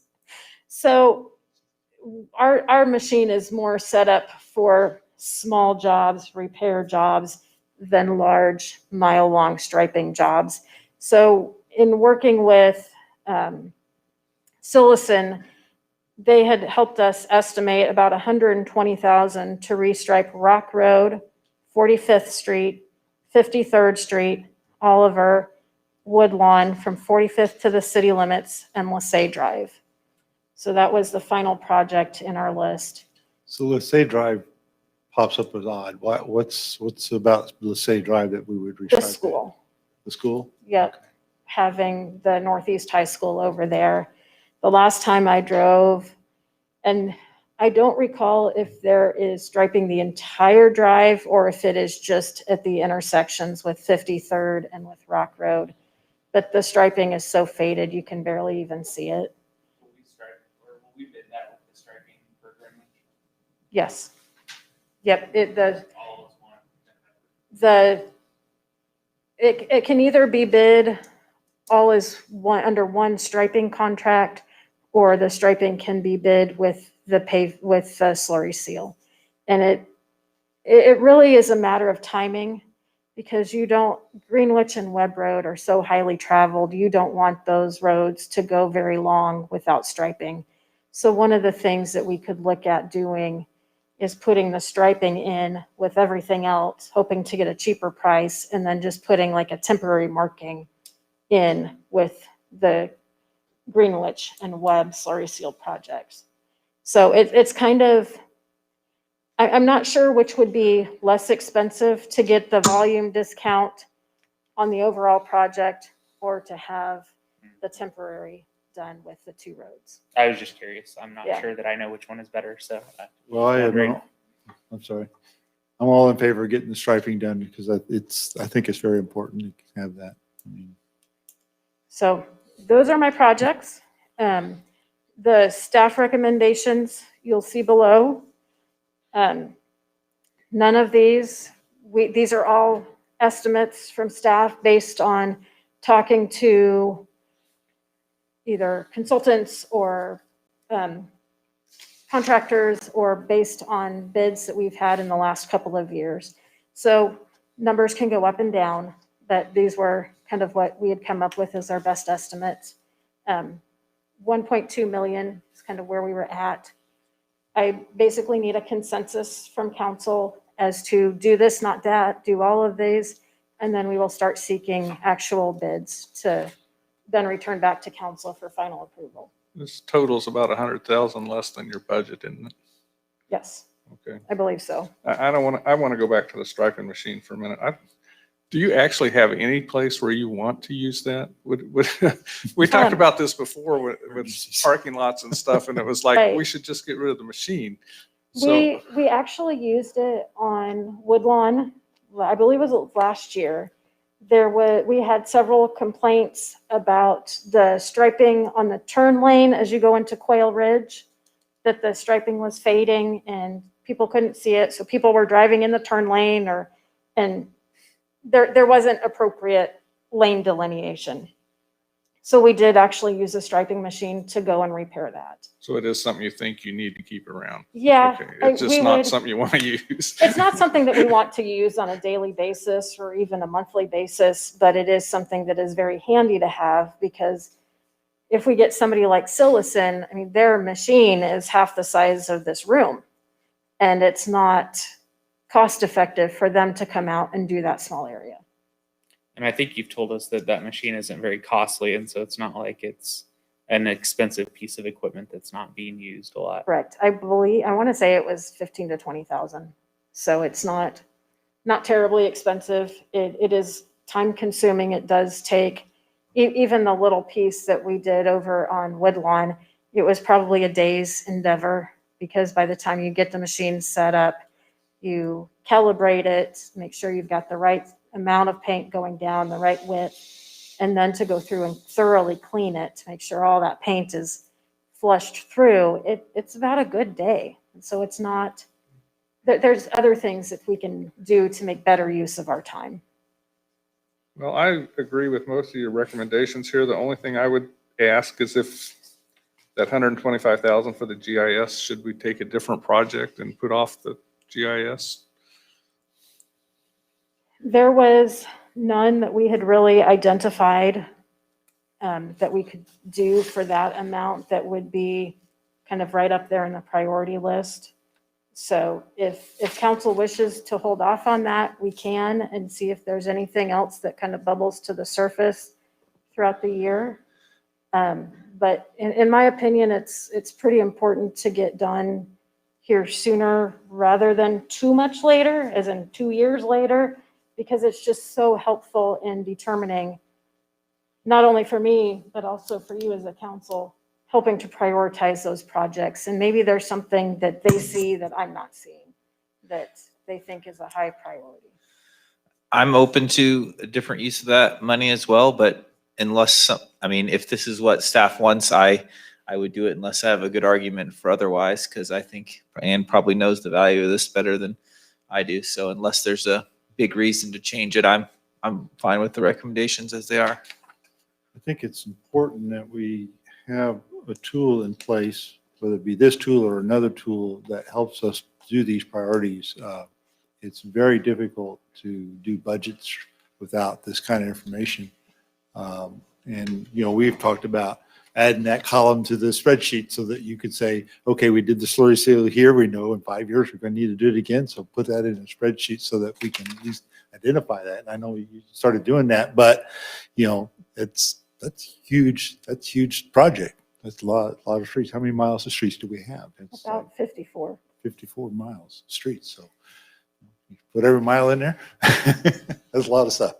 So if this software helps us make that decision, I think it's a good step to do. I don't know if there are alternatives out there for that. Is this really the only game in in the world for this kind of thing, or is there There others? are about as many different types of software as there are grains and Okay. grains of There's sand. lots I of mean, it's stuff out just, there's lots of different types. There's purely asset management, there's GIS, and I'd like to see kind of a GIS type software as we continue to move forward into the future. Have we talked with any other cities that have taken that approach? I've talked with several, and then several different consultants, yes. Recommendations look good to me. Okay. Any more discussion on road projects? Yeah. 2021? It left over from 2020. When is Baden starting? I mean, it should have started at least a couple of days ago, given the weather we're having. The problem is it has been drilled into us that there are so many people with limited mobility living over there. And so I've been working with Kansas Paving to try and get an ideal situation, which is never going to happen, but at least get away from some of the largest rainy season. So I've reached out to Kansas Paving again and saying, hey, can we at least get a public meeting scheduled? And so we're working at that point right now. And there's still no way we can do part of the street at a time. They're doing, the way they did the project was to tear it out, put in, and then to put in the gravel concrete, the crushed concrete base until they get the entire street done, and then to pave it all at once. You get a much smoother ride that way, and that's their process for getting it done as quick as possible. And can you not drive on the crushed gravel? You can drive to an extent, but you're not going to be able to get up in your driveways because there's going to be a Hump. 4 to 5 inch lift. And turning around is going to be a So little really, it difficult. would be emergency services would Yes, be all that was available. We got to get started on that. I wish we were working on it now, and in hindsight, we should have started in November.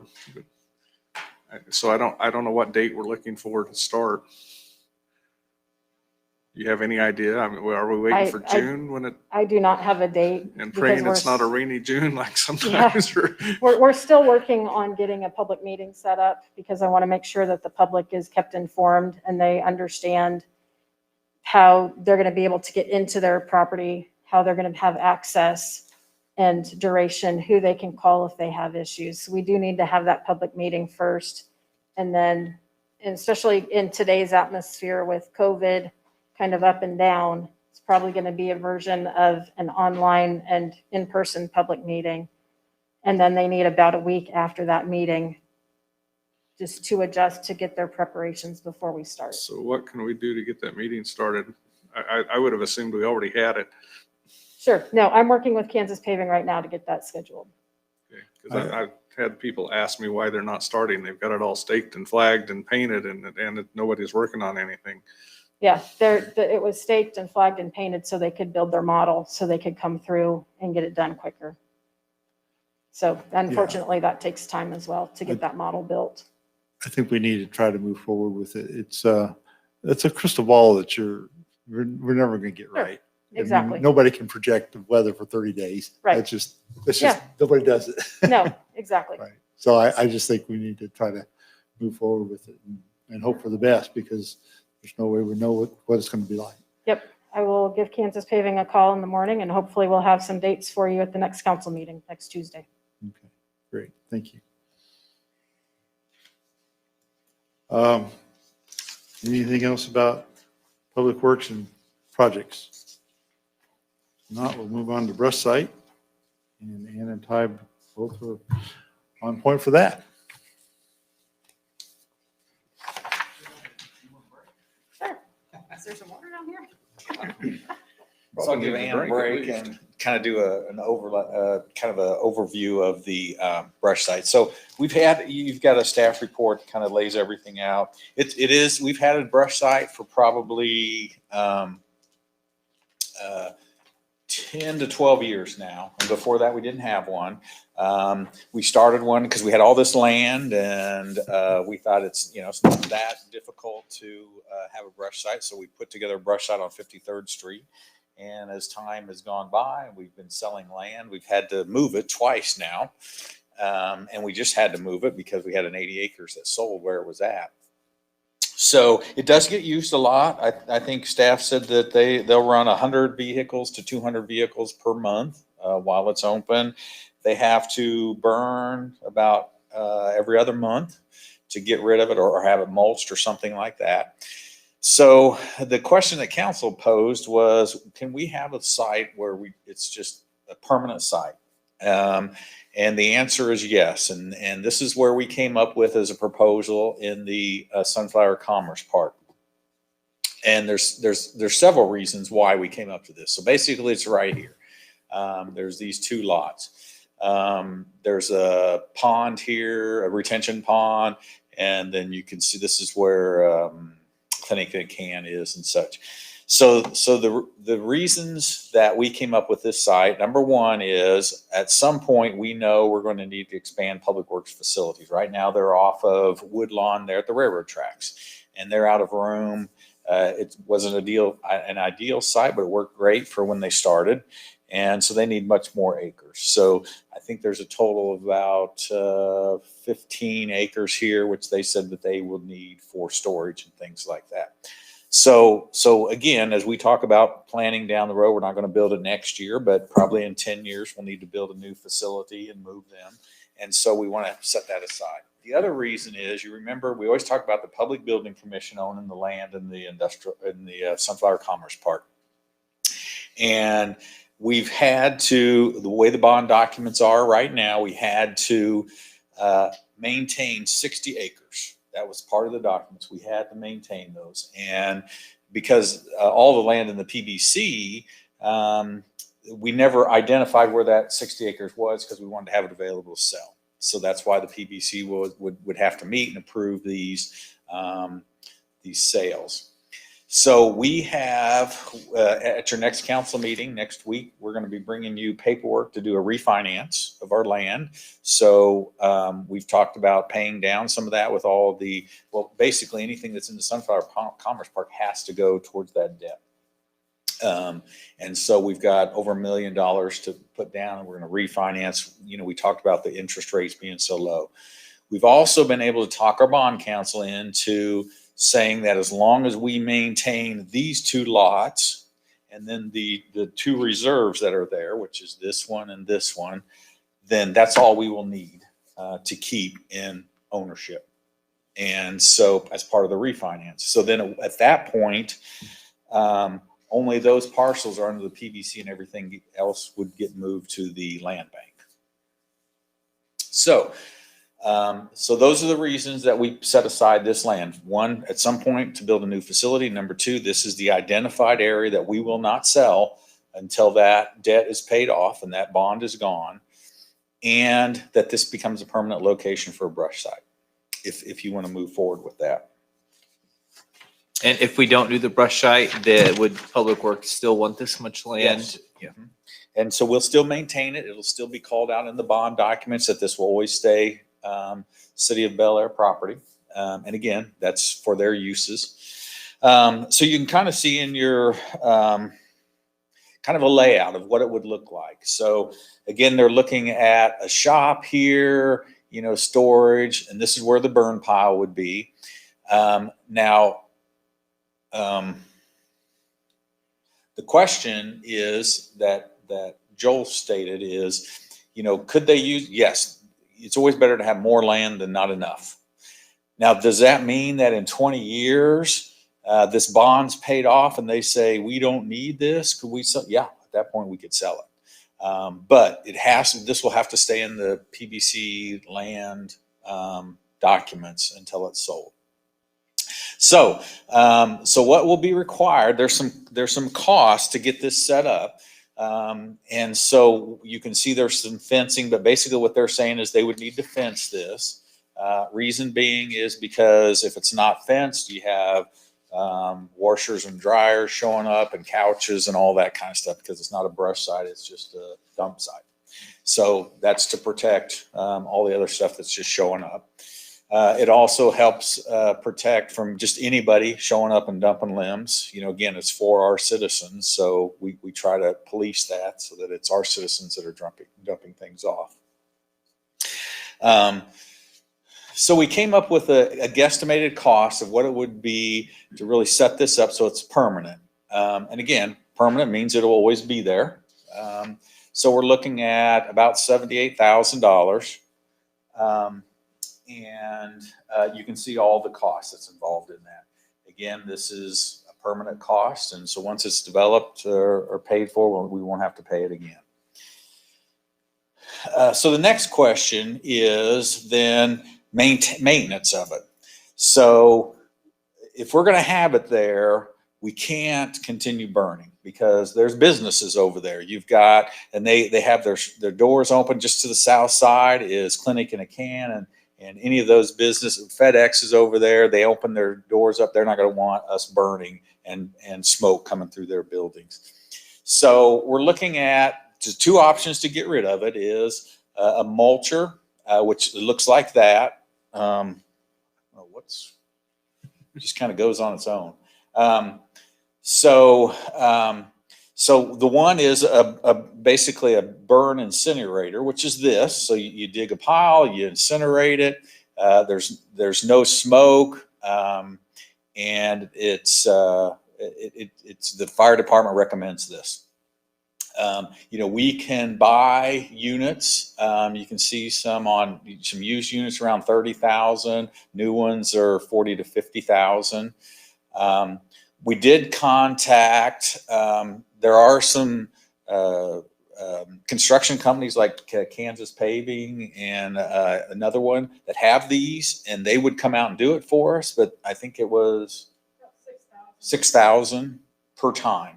So if we were going to do this 3 times or 4 times, you know, we could pay for one of them ourselves.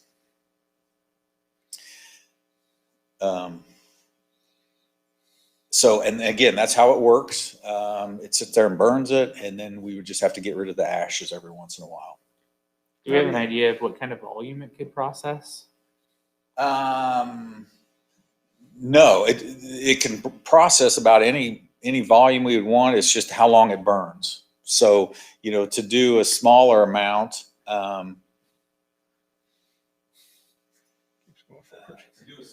so, you know, the bigger pile, the longer it takes. So this size of pile may take a few hours, and a huge pile may take a day.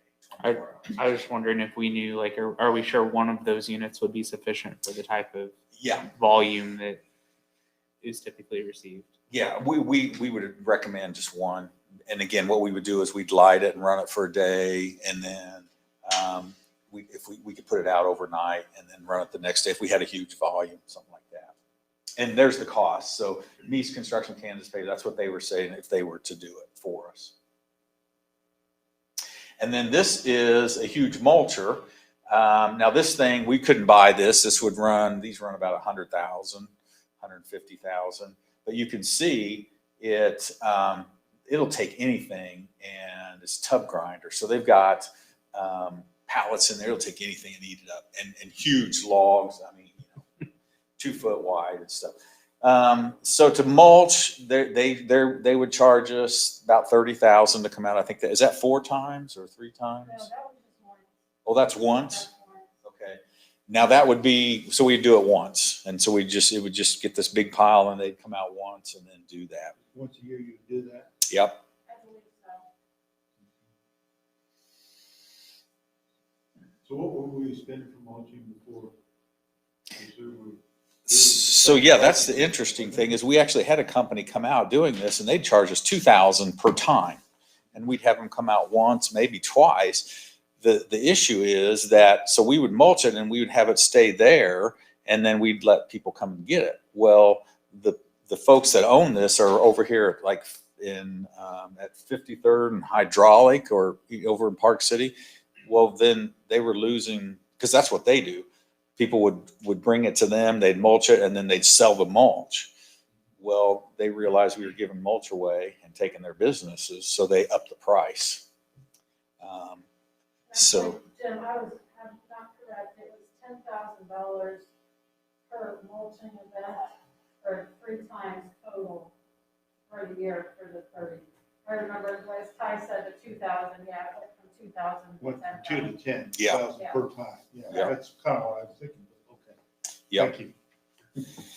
So, those are the costs, and, obviously there's a use and so it's really up to council. If it's something that you're interested in us continuing, this would be the way to do it. And we could continue it as long as you wanted to. You're looking at about 78,000 roughly to get it started. And if we bought one of those burn machines, you're probably looking at 30. So, again, but those are current prices, and fence will last years and years, and this burn thing would last for years and years. So, if you took the 120,000 over 10 years, you're at 12,000 years what it costs. So you're What looking at type of 100. mulch do you get out of that? Is it real fine mulch or is it chunky mulch? It's not the best mulch because it's not the best tree. They just throw any kind of trees and brush in there, and it's not great mulch. We have, like, schools will come and get it and stuff, but a lot of people, I don't think, would want it in your front yard, out in front of the house. Well, I would correct you that we first started mulching when we first started recycling, because we offered it people to bring their Christmas trees down to the recycle center. And then what did we have to do with them? Yeah, and we still do that. We still recycle Christmas trees and stuff. Yeah. But that was actually, nobody'd ever thought about that before, but they thought it was great. Yep. So a couple of questions I have. One is this site that you selected here. Have you had any discussions with the surrounding businesses about that kind of use for that site? No, we haven't. And that's why it would be important before we even talk to them to know that we're going to do one of these types, because they're going to be concerned. And I want them to know what's going on. You do this. The mulching would be really noisy. But you're looking at spending $110,000 approximately just to open the front gate, which is a huge amount of money in our budget. And I have a concern about your burn pit. It's going to need some kind of maintenance, and I don't know how you maintain it, because the first time it rains, the sides are going to start collapsing. Yeah, and I don't know, there's probably a certain way you have to build those and things like that. I don't think you could make a concrete pit, because you'd ruin the concrete, it would fall in. Yeah. I just don't know how you could keep a pit there for much length of time. It may need to be dug out every time. But how do you fill it back in? Then you got to compact in someplace else so you can build a new pit. And these are just kind of rough estimates that we had put together to have something to present to you. It certainly is not 100% thought out by any imagination. And that's definitely one of the issues that will need to be looked through. Okay. But just for a point of discussion, this is some rough cost estimates to what it would take to start out. If council's interested in proceeding forward, there are issues like that would need to be dealt with and talked about further. Okay. I am not interested in proceeding forward with that. I know Justin thinks we should provide some kind of brush drop off. And a question I have, the people that mulch up there in Park City, could we negotiate some kind of deal with them where we would pay so much a load for our residents, give them a coupon or something, and get out of this a whole lot cheaper per year? It's possible. It's once again, not something that we have looked into just yet. And I know that the county dump, Brooks landfill, takes brush also. So that's another alternative for people to haul stuff to. There's 2 places they can haul it to at about $25 a load to get rid of it. So if we're getting 100 loads, that's still $3,000 a month that we'd be spending. But if we hauled it off someplace else, we lose all the maintenance costs and all the startup costs for $3,000 a month. And if that's council direction, if council sets an amount, we're willing to spend $3,000 for coupons. We can certainly look at Park City and the Brooks landfill. Hey, can we can we work something out? Can we buy 10 coupons or not 10, but 100 coupons and hand them out and say, if, these coupons are available for Bel Aire residents, come bring your water bill in, come get them at City Hall. Once they're gone, they're gone. Well, Sedgwick County actually provides typically coupons. I think once a year they post on Facebook, if you want to dump a coupon, you can sign up and they'll mail you one for free, which is pretty handy. So Right, that's another alternative.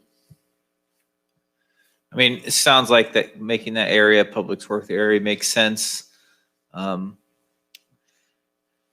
If the costs were free, I'd be fine with one of these solutions, but it's just a pretty high cost. I guess if I would be open to saying, let's think about not doing it a year or doing one of these other options for a year and see how we like it and go on. Because I'm not sure we should dump $100,000 in. Now, maybe there's a ton of citizens that are just absolutely want this, and I'm not aware of them. So I don't want to say no forever, but I am a little slow to think that $100,000 startup cost at this point is the way to go. Yeah, I spoke to one person that was just adamant that we had to keep doing this, and I'm like, why? Not everybody in the town gets the benefit. His example I thought was not great because it was somebody that owned a lot of land that was bringing a lot of brush, and it's like, if you own that much land, I don't really feel that generous towards you. You can afford to do something else on your own. You don't need free brush drop off. I think one question I have is, what were we going to spend on the old brush site this year? I don't remember if that was in your presentation, but I think it was maybe quite a bit less than what we're talking about here on an ongoing basis. Is that true? Thought it was in there I someplace. want to say, okay, the operational expenses for staff and equipment are estimated to be $5,800 per year. So roughly $600 or $6,000 per year for just staff and equipment For the ongoing. for the ongoing. And what was it? Is that about the same as what we were spending before we sold off our prior brush site? Yes. One other thing I'd like to consider, if we're going to continue doing brush, I'd like to see us go around the city a couple of times a year to pick up brush. Because I, in particular, have brush that I have to throw in my trash because I don't have a way to haul it anyplace. And if I knew you were coming by May 1st, I'd have a pile out there on May 1st. That's something that I would have to work with both the city attorney and city manager. There's a lot of liability in picking up brush. Takes quite a bit of time. If it's all piled in one spot, whether it's 2 feet by 2 feet or whether it's 10 feet by 10 feet, that takes a lot of staff time, vehicles, and it's. Is that something we could negotiate with the trash company? It's possible. Okay. That's not I'm just something throwing that it I- out as things to think about. Sure. And you're not thinking about doing that for free? I don't know why not. We pick up large items, refrigerators, couches, everything else for free a couple of times a year, or at least once a year. I'm not sure it's twice. Brush in that too. Yes. You can take the brush and bundle it up and they will take it with your regular trash. Yes, I know. That's what I do right now is I throw it Sure. out there with the regular trash. But I mean, the once a year or whatever that I had a bigger pile, it's, But you also have the option on the curbside pickup of putting brush out there at that time as well, right? I think so. I don't know why it would be any different than a regular trash day.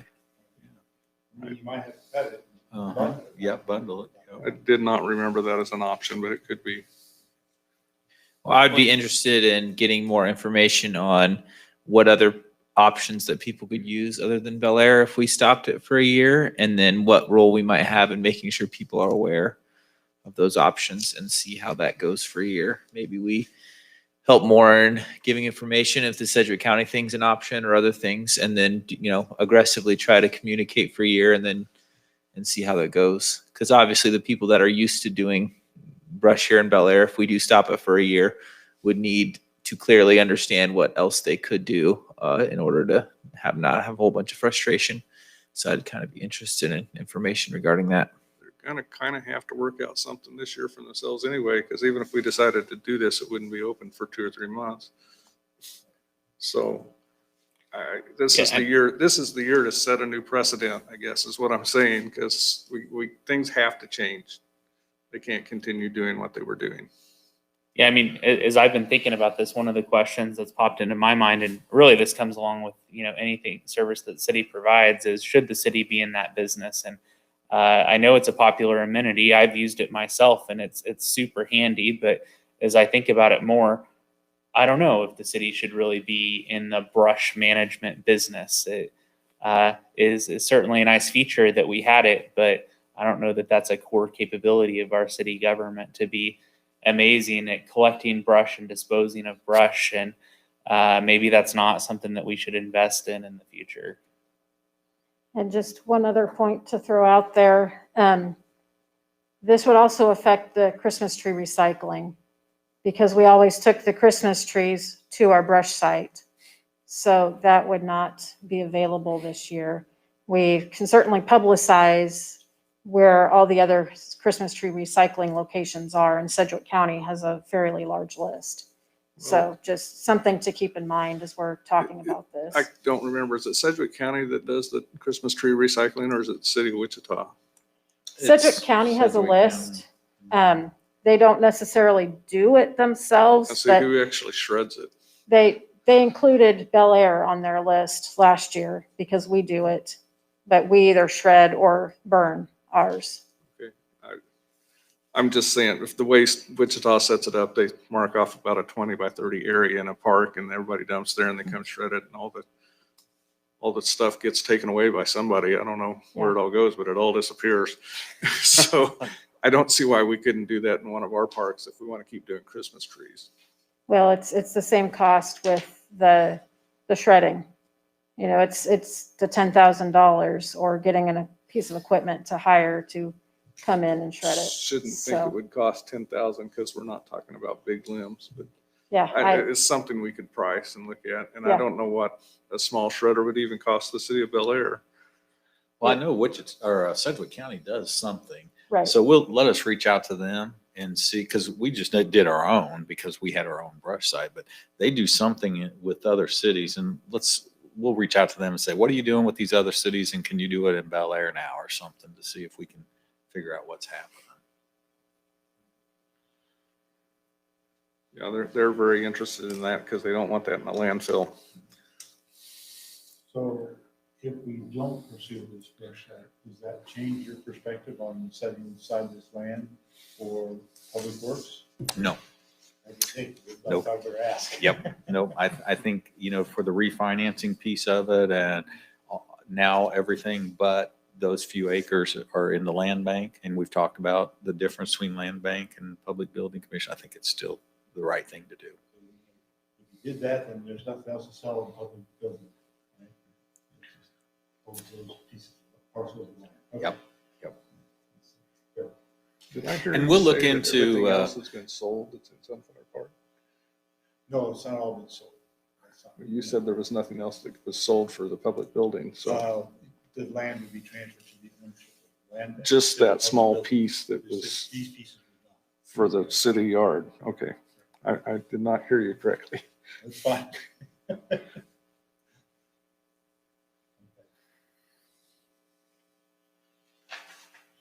So we're gonna do a little more homework on this one and see what options we can offer the citizens as far as brush. Obviously, we can't get that this year. We decided to do it. So. Any other discussion on this brush side issue? If not, let's go on to speed notes.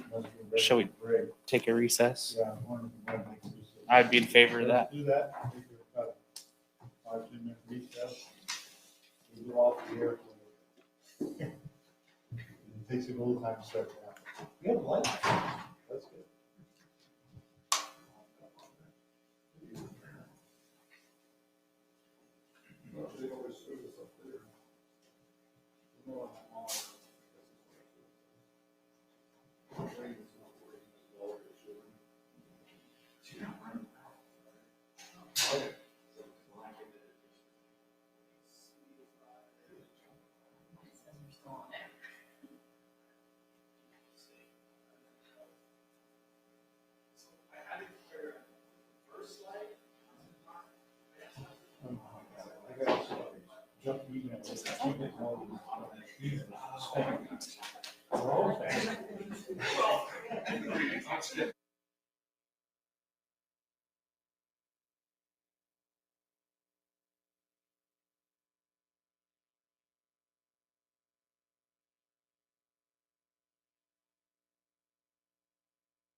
citizen asked that we all be sure we turn our mics on. Apparently, they're not all hearing it, so if you please make sure your mic is on, that would be helpful.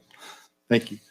Let's move on to speed limits, but before we do that, it is almost 9 o'clock, and I'd like to not be here past 10. Do we think we can finish all these subjects up before 10? Well, that's the only subject left, isn't it? You have Oh, you've COVID got a response, You got a different agenda. resolution, and manager's policy. I just want to make sure that time we can accomplish this. If not, maybe we need to truncate something on this Yeah. agenda. So the COVID response, you've already seen a copy of my proposal of how to handle Mhm. things. And it was just to make sure that everybody was fine. You could always email me if you've got concerns about any of that. And then the COVID resolution was, we know everybody's heard what's happening at the state level and what at the county level. And if you wanted, you've done this before, a resolution of support of wearing masks and social distancing and stuff. That's all that is.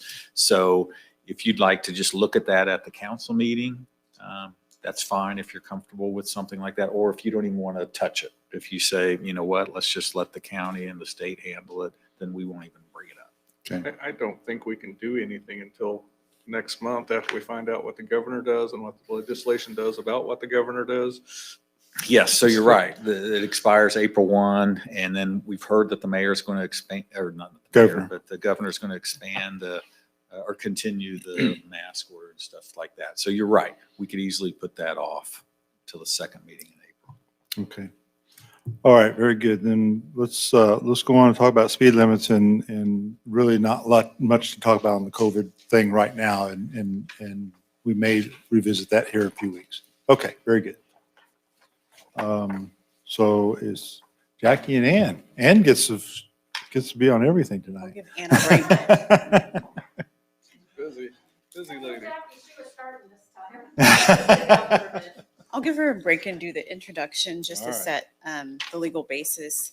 The question was, a council member asked about changing the speed limit to 40 throughout Bel Aire. That would impact several streets, Greenwich, Rock, Webb, and another street I can't think of. Is it? What's the other 42, street? oh, This is in our packet. Webb. Did you say Webb? You said- Greenwich, you said Webb, Webb. Rock? Rock, Greenwich, Greenwich, Webb, and 53rd. Okay. Those are the streets that you would impact by changing the speed limit. In order to do it, though, there's a very prescriptive way that you would have to act. Is that Because- mic on? Yes. Am I good on sync? We're on the Because air? the, I'm sorry, I didn't tell him. There you go. Okay. Oh, we got our sign. the authority to change the speed limit comes from statute. And local authorities can change the speed limit. Why is this slide in the packet? Is this slide included in the slideshow? Yes. Here we go. So yes, it's actually the next one, I'm sorry. Thank you. So it's derived from state statute, and basically the key part to focus on is that you have to make that change based on an engineering and traffic investigation. That investigation takes into account local average speeds, road conditions, an engineer's judgment, and usually you consult for that and have to pay for that. So if we do decide to lower the speed limit by, looks like 5 to 10 miles an hour in those areas, you'd have to do it based on that study, which would have to be contracted out. That has to be a formal contracted study. It can't be the basis of our city engineer's opinion. It has to be, because of what the study contains, it's designed for someone who specializes in traffic engineering to do it. So, because there is a definition of, there's a specific definition of what should be in that engineering investigation. And Ann and I have talked about it. It's routinely done by engineers who specialize in that. Does that include raising speed limits and lowering speed limits both ways? Yes, sir, to change it, yeah. And so that statute, that statutory authority led to our code language, which requires the governing body to have that engineering and traffic investigation before changing the speed limit. So our code lays out the speed limits that are in Bel Aire on Rock and Webb and 45th and all the arterial streets. It does allow an exception for that to be changed with the study. If you wanted to change the code, if you wanted to say, maybe let's just amend the code and change the speed limits, you'd still be bound by the state statute. So either way, you'd have to get that engineering study in order to change it. I do have some KDOT brochures that kind of predict what may come out of any engineering study. And I know that, thank you, Ann. I know that Councilmember Welch mentioned that it should be just citywide. That may not be supported in the engineering study because they're going to take into account what the expectations are. So for instance, on Rock Road, north of Lassay, you have no development, you've got wider setbacks. That's all going to be taken into account, and a speed limit is going to be recommended for those conditions. Whereas on Rock Road near 45th, where it's a little more dense, you've got, curb cuts going up and down that road, you might get a different recommendation. So if your goal is to make Bel Aire have a citywide speed limit on those arterial streets, the engineering study might not get you there. So that's the information I had. And also kind of did a cursory, I can't do the word, but did a review of the streets and has some material to weigh in. She's, just based on her engineering judgment, she's recommending that they mostly stay the same and that we don't spend money on that engineering study because it won't get us to the goal of getting all the speed limits at 40 in Bel Aire, just based on what she knows about the conditions. So I'll let Ann give more detail. Just on the process that you laid out, the legal process, is there an exception for adjusting the speed limits for like construction purposes, like what we're doing on Woodlawn? Do we have the authority to do that based on that statute? The engineer has the authority to lower the speed limit within a construction zone based on, I think last time we did it, because we ended up with a big ticket issue where somebody got a ticket and they felt like the speed limit wasn't appropriately set, but it's also based on road conditions and engineering basis. So to answer your question, yes, you can lower the speed limit in a construction zone temporarily. Okay, without having to go pay for a study. You may have to have you have to base it on something. I'm not sure whether, I don't think you'd have to pay for a separate study. I think it would be included in your engineering design plan or your construction plan or something like that. I haven't seen it itemized out in our contracts. Have you seen any? Yeah, so that makes me think that it's part of just the construction process already included.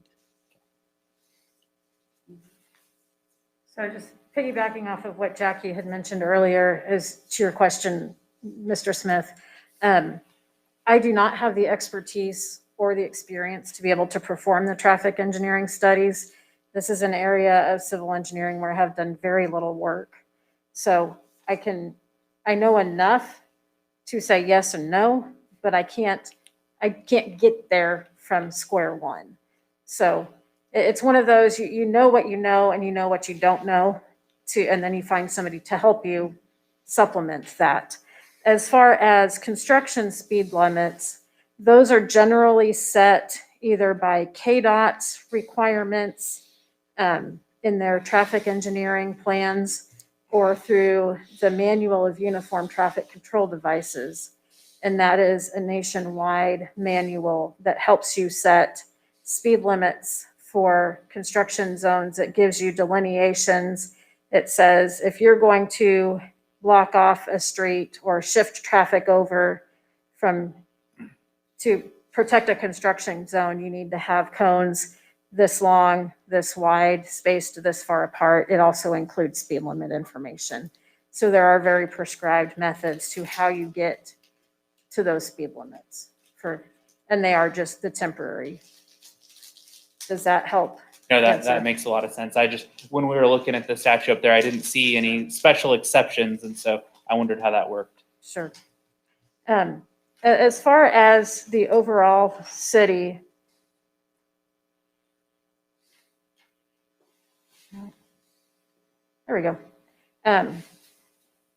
The speed limits right now that are the 40-mile-an-hour speed limits, those are the more urbanized settings. The speed limits out on Webb Road, Greenwich Road, 53rd, that where they're higher, they're a more rural setting right now. There's not the development, with the exception of Webb, that is right up against the side of the road. One of the things that the traffic engineer will look at when they do the study is the development in the area. What are drivers' expectations? Drivers typically expect, if you're in a residential neighborhood traveling down Perryton, you're going to be going 30 miles an hour because that is a generally accepted speed limit.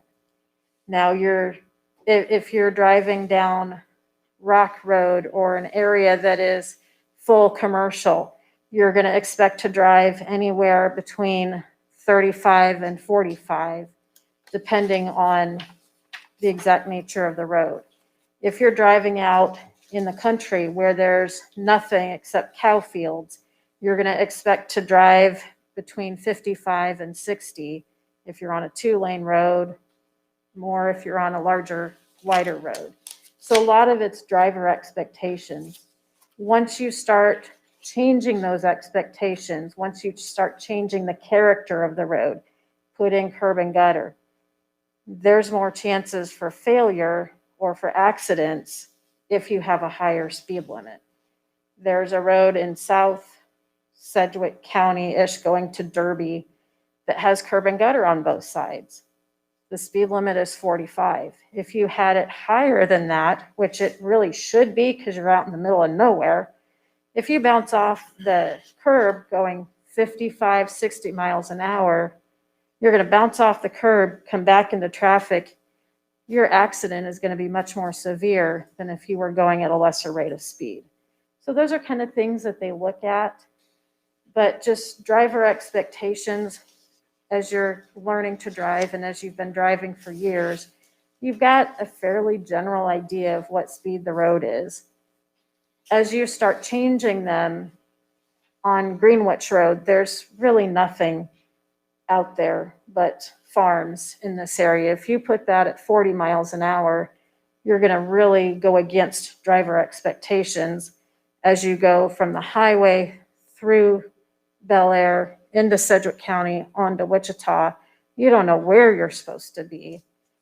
And especially in today's environment, it's just generally not a good idea until there's a reason for that change. So that's where the traffic study comes in. It helps you set those kind of expectations, those ideals, helps explain kind of where we need to be, where we should be. I do remember in taking a traffic engineering class in school many years ago, you wanted to be at like I want to say it's a 90 percentile rate of speed for a roadway. You don't want to be too high, but you can't be too low either. But those traffic engineering studies will help describe that. We do have a traffic engineering study that will be going on for the intersection of 53rd and Rock and 53rd and Woodlawn. We put forth an application with KDOT for studying those two intersections, similar to how the intersections of 45th and Woodlawn and 45th and Oliver were studied years ago. That's 100% paid for by KDOT. I just talked with Trans Systems, who was awarded the project by KDOT yesterday. They are actually starting that work, starting the traffic counts today and tomorrow. So we will be seeing results of those studies, I would imagine, within a couple of months. We did have a request for 53rd and Webb Road just recently, and that is something that we could either pay for ourselves or we can wait put in another application through KDOT either next year or the following year and hope to get funded. So it would be my recommendation to let's get these two studies done, see what they need, see what the recommendations are before we move further into other studies, especially as we're not looking at making major intersection repairs at this time. 53rd and Webb's going to be changing quite a bit with new developments. Is that correct? I mean, maybe not configuration, but Not- the traffic load. The traffic load is going to slowly increase. It's certainly not going to happen overnight, but it is slowly increasing. And as the council member pointed out, with all the developments at Sunflower, it is slowly increasing.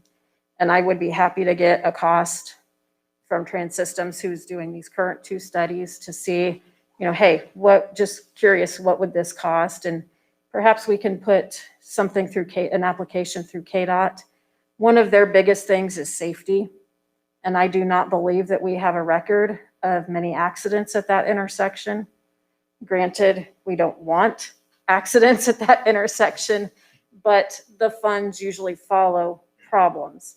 And if there's not a documented problem there now, then we're less likely to get funding, and we'd be more likely to have to pay for it ourselves if we wanted to do it anytime soon. Okay, I'd like to 53rd and Rock explain didn't why I have that. asked for all this before we get into anything else. I didn't particularly want a hard set limit of 40 within the entire city. It's just, I couldn't think of a road where I thought it should be more than 40. Greenwich is probably the one exception. I forget that's part of our city limits. But anyway, it strikes me very odd that Oliver's 40 and Webb is 55. They both have fairly similar characteristics, except Webb's wider. And things north of 53rd, you're only a mile to 254. Part of my thinking was that if we could slow traffic down before it got to 254, we'd have less incidents at 254, with people sailing along and thinking they could just keep going because they wouldn't be going that fast to begin with. I think that at a minimum, that at the corner of Rock and 53rd, we should have a 4-way stop. We had a accident there I just read about in the breeze that came out. Somebody failed to stop, and you've got people going 45 miles an hour. It's even worse on Webb Road. I've gone over there and people are sailing by at 55 miles an hour. It's hard to pull out into that traffic, even though it is 4 lanes. And so I think we should do that. And I think, I understand the legality of it, but I think we should be pushing this. And I think we should be looking to the future of 45th, not 45th, Webb and 53rd, that we should be thinking about at some point in the future getting a traffic light there to support Sunflower Commerce Park and all the new development that's going on west of Webb. We're just keep growing that direction, and I see more and more people using those streets, and that's gonna get us to the point where we will have accidents, and I hate to have accidents be the driver for speed limit changes. I'd like to be able to change speed limits first. So I don't know how we accomplish that. This was just something I wanted to bring up because like I say, I feel that we should be consistent. I don't understand why Rock Road's 45 and Woodlawn's 40. Does anybody have a good reason for that? I mean, they're both within the city limits. As far as I can tell, they meet about the same criteria. They have the same number of outlets on them. So I just don't understand why we're not consistent. And all I can say is I was not involved in the setting of those speed limits to begin with, so I cannot give you an answer as to why they're different. I'm sure they were all set when there was nothing there. Quite possibly. And, we got 35 miles an hour here south of the railroad tracks going through that neighborhood, but we immediately go to 45. There's just not I can't see any rhyme or reason for the current speed limits. So I don't know what a study would cost. Have we ever had one done before? No, not that I'm aware of. We've had the intersection studies done, and that will help us with some of this. I did ask Trans Systems when they are looking at the intersection of 53rd and Rock, if it would be possible to extend their study up to 53rd and LaSalle because of that box culvert that I had spoken about earlier, and they were willing to do that. They said it would be one more traffic counter that they would need to put in. That is the one place that, in my very limited experience, I can really see a reduction in speed. to the end of Lesay just because of the accidents that we've had at 53rd and Rock Road. But once again, those accidents are more of a function, not necessarily of the speed, but of people failing to stop at the stop sign. And as far as Mr. Welch's comments on the signal at 53rd and Webb, that obviously requires a traffic study, which would be on Bel Aire to do Do in we the have to have a future. traffic study for a stoplight? A stop sign? A stop sign, no, So why don't we go put a stop sign at but, 53rd and Webb and 45th and Webb? And well, I know actually, everybody'd be mad at us, but I take that. I'm I trying take- to make take our that back. roads safer. Right, I take my no back. I'm not 100% sure as to what that would require. A traffic study would be smart because you don't want to disrupt traffic too much. And I would not be comfortable just putting it in anywhere because people are typically used to not having one. And if we were to put up a signal, we were somewhat struggling to meet the requirements at 45th and Woodlawn. We met them, but we're somewhat struggling too. 53rd and Webb is a different story. We don't have the traffic volumes currently that we do at 45th and Woodlawn. That would definitely need a study. That is probably going to run us $1 million to put that traffic signal in. So just as we're looking at different ways to spend money, those are things to think about. They're not just putting in a stop sign. It sounds easy, but you really do need to look at the ramifications of what you're doing, just to make sure that you're being consistent and taking care of the interest of the public safety. Because if people are not seeing a That's the whole stop driving force line, here is I think if we can slow people down and get them used to stopping, they won't be sailing through 254. And I know that people are going to be wanting to cross Webb more often. and don't forget, our city limits do not go all, they don't go all the way to Webb on 250, or on, they On don't go all the way to 45th. 254. Yeah, they on Webb. go. Yeah, I know they don't half go all the mile. way to 254, So- but they stop half a mile short. I don't know how many people are going to speed up to 55 for that last half mile. A lot of people will. Some people will, I'm sure, but A lot of people will. they'll be out there trying it just to see if they can do it and then slam Yeah. on the brakes. But, which brings up another question. Is there any kind of stop sign we can install that has like lights on it, traffic activated lights? Just like a blinking LED or something like that, so that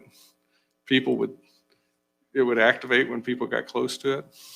I don't think there's any traffic activated ones, but I have seen solar powered ones. That's something that we can certainly look at putting in. I know there's an expense. I don't know what it is. But once we touch the KDOT right away at 254, that's all of theirs.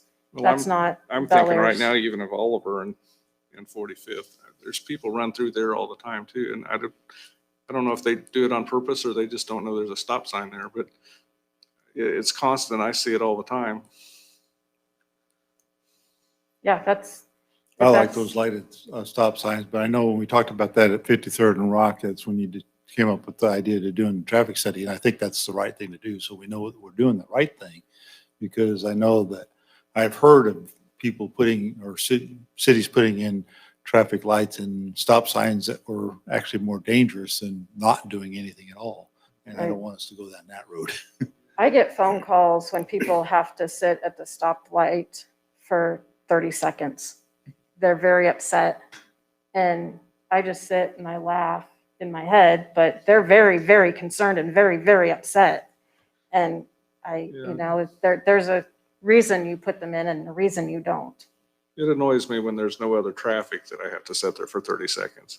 And it really annoys me when Wichita says they all only go 30 seconds and I can sit there and time it, and I set it once for 2 minutes. Okay. They have the one down there at Woodlawn and K96 that lasts like 10 seconds. You can't Yeah, get, you can't even you make the can't get through turn. that intersection. The most irritating is when it cycles through and you never cycles through 2 or 3 times and you never get a turn to go. Right, yeah.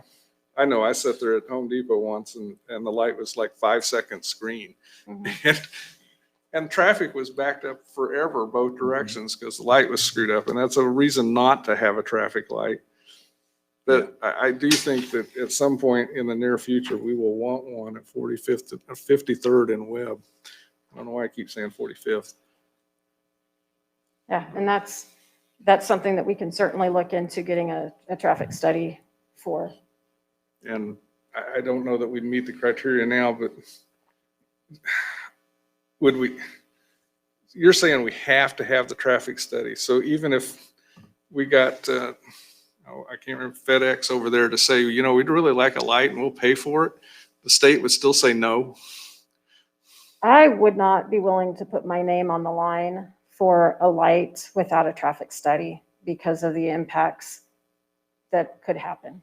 Well, I'm just saying if we took it to the state and said, we want to put one here, But you'd really they want would to still have a require traffic the study. traffic study. Yeah, And you'd they really would want to stick to have the one. traffic study even though somebody was willing to pay for it.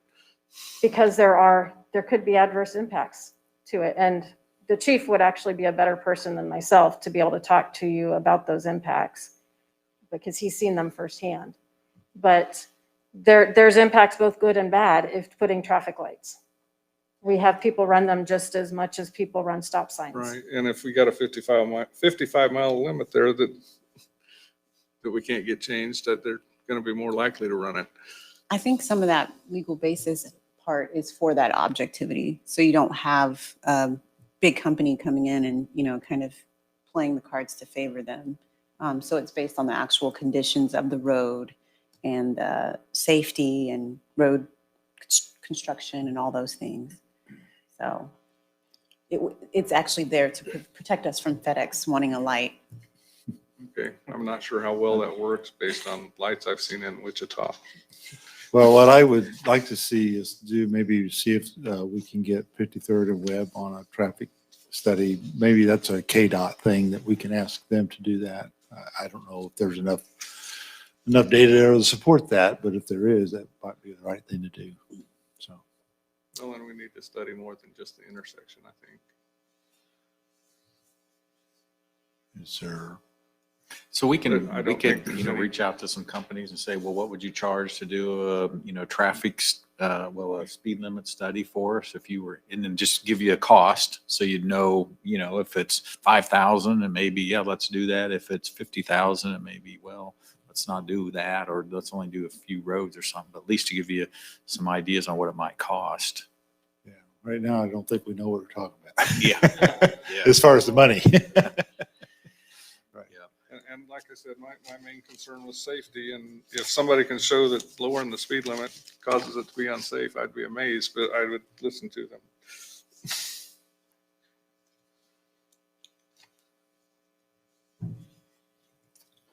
Okay, so is there? Yeah, I've always wondered about the Rock Road speed limit being 45. It just has always felt odd to me. But, That's me too. I usually don't complain about speed limits being too high.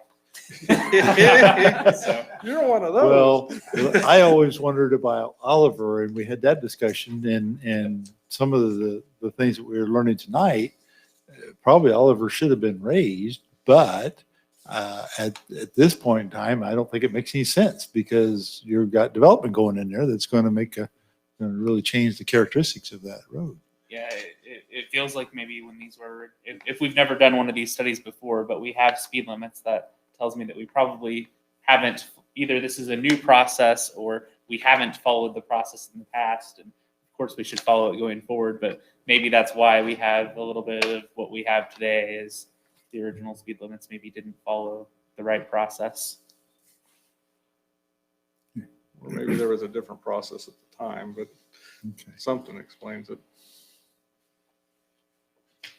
Anyway, that was my concern. I brought it up. I wanted to see what we could do to make things safer for traffic. Well, I'm glad you did. I learned a lot, and I hope everybody else did too. So Very it's interesting. good. So any more discussion on the speed limit issue?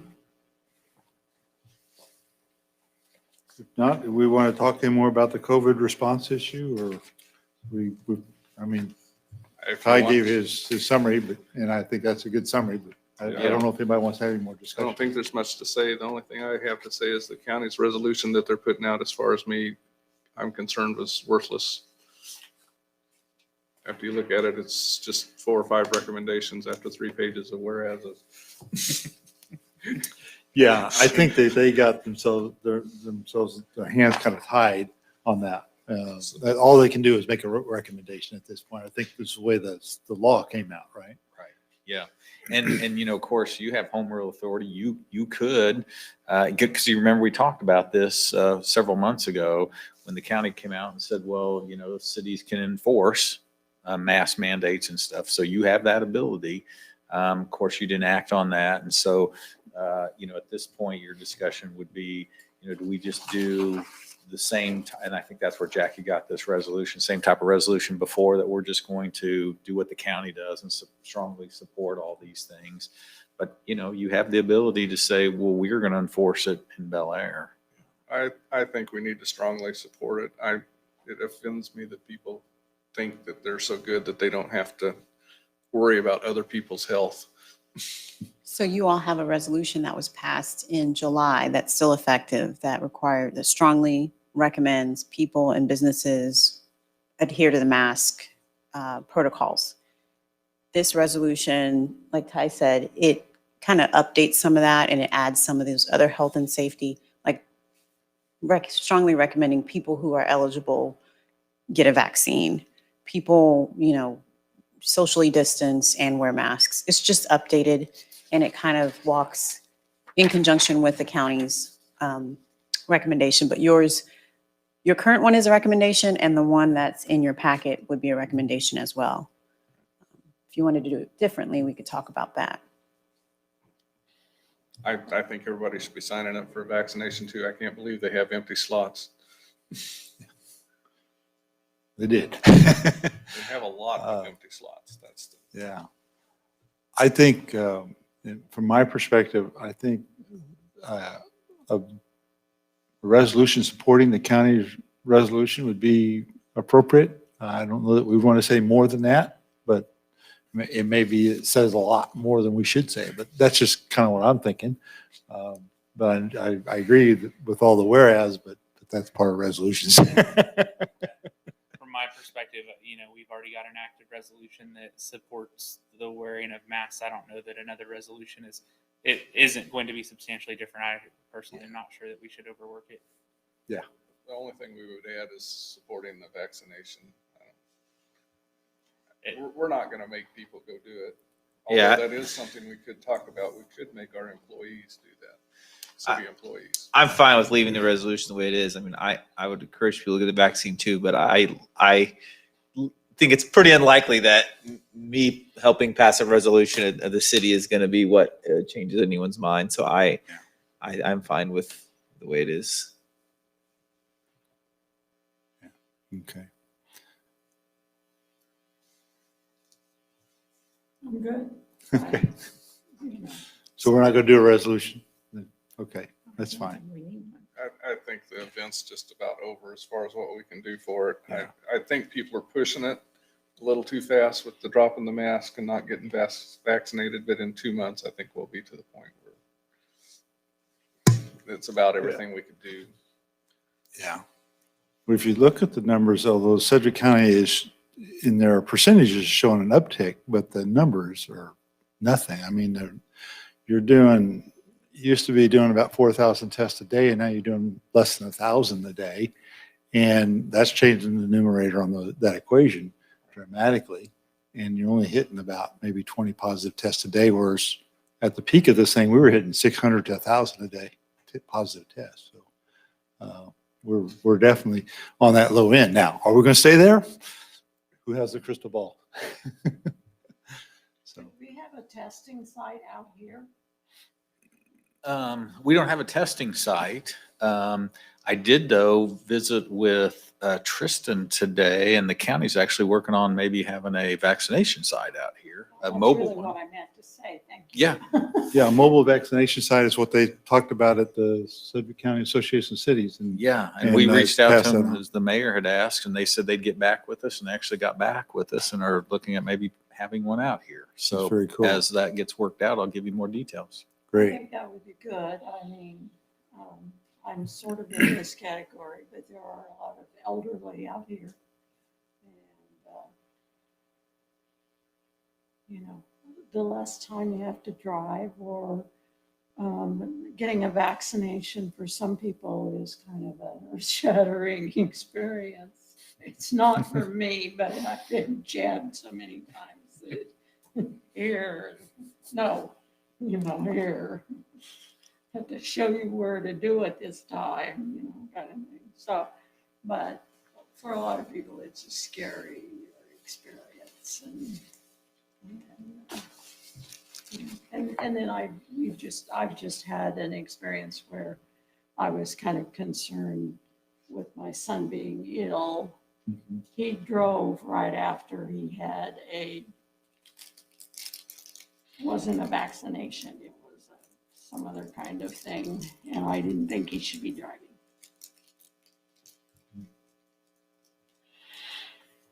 All right. Any other issues to discuss tonight? Hearing none, I guess we'll dismiss and go home, and we'll see everybody next Tuesday. Have a very happy Easter.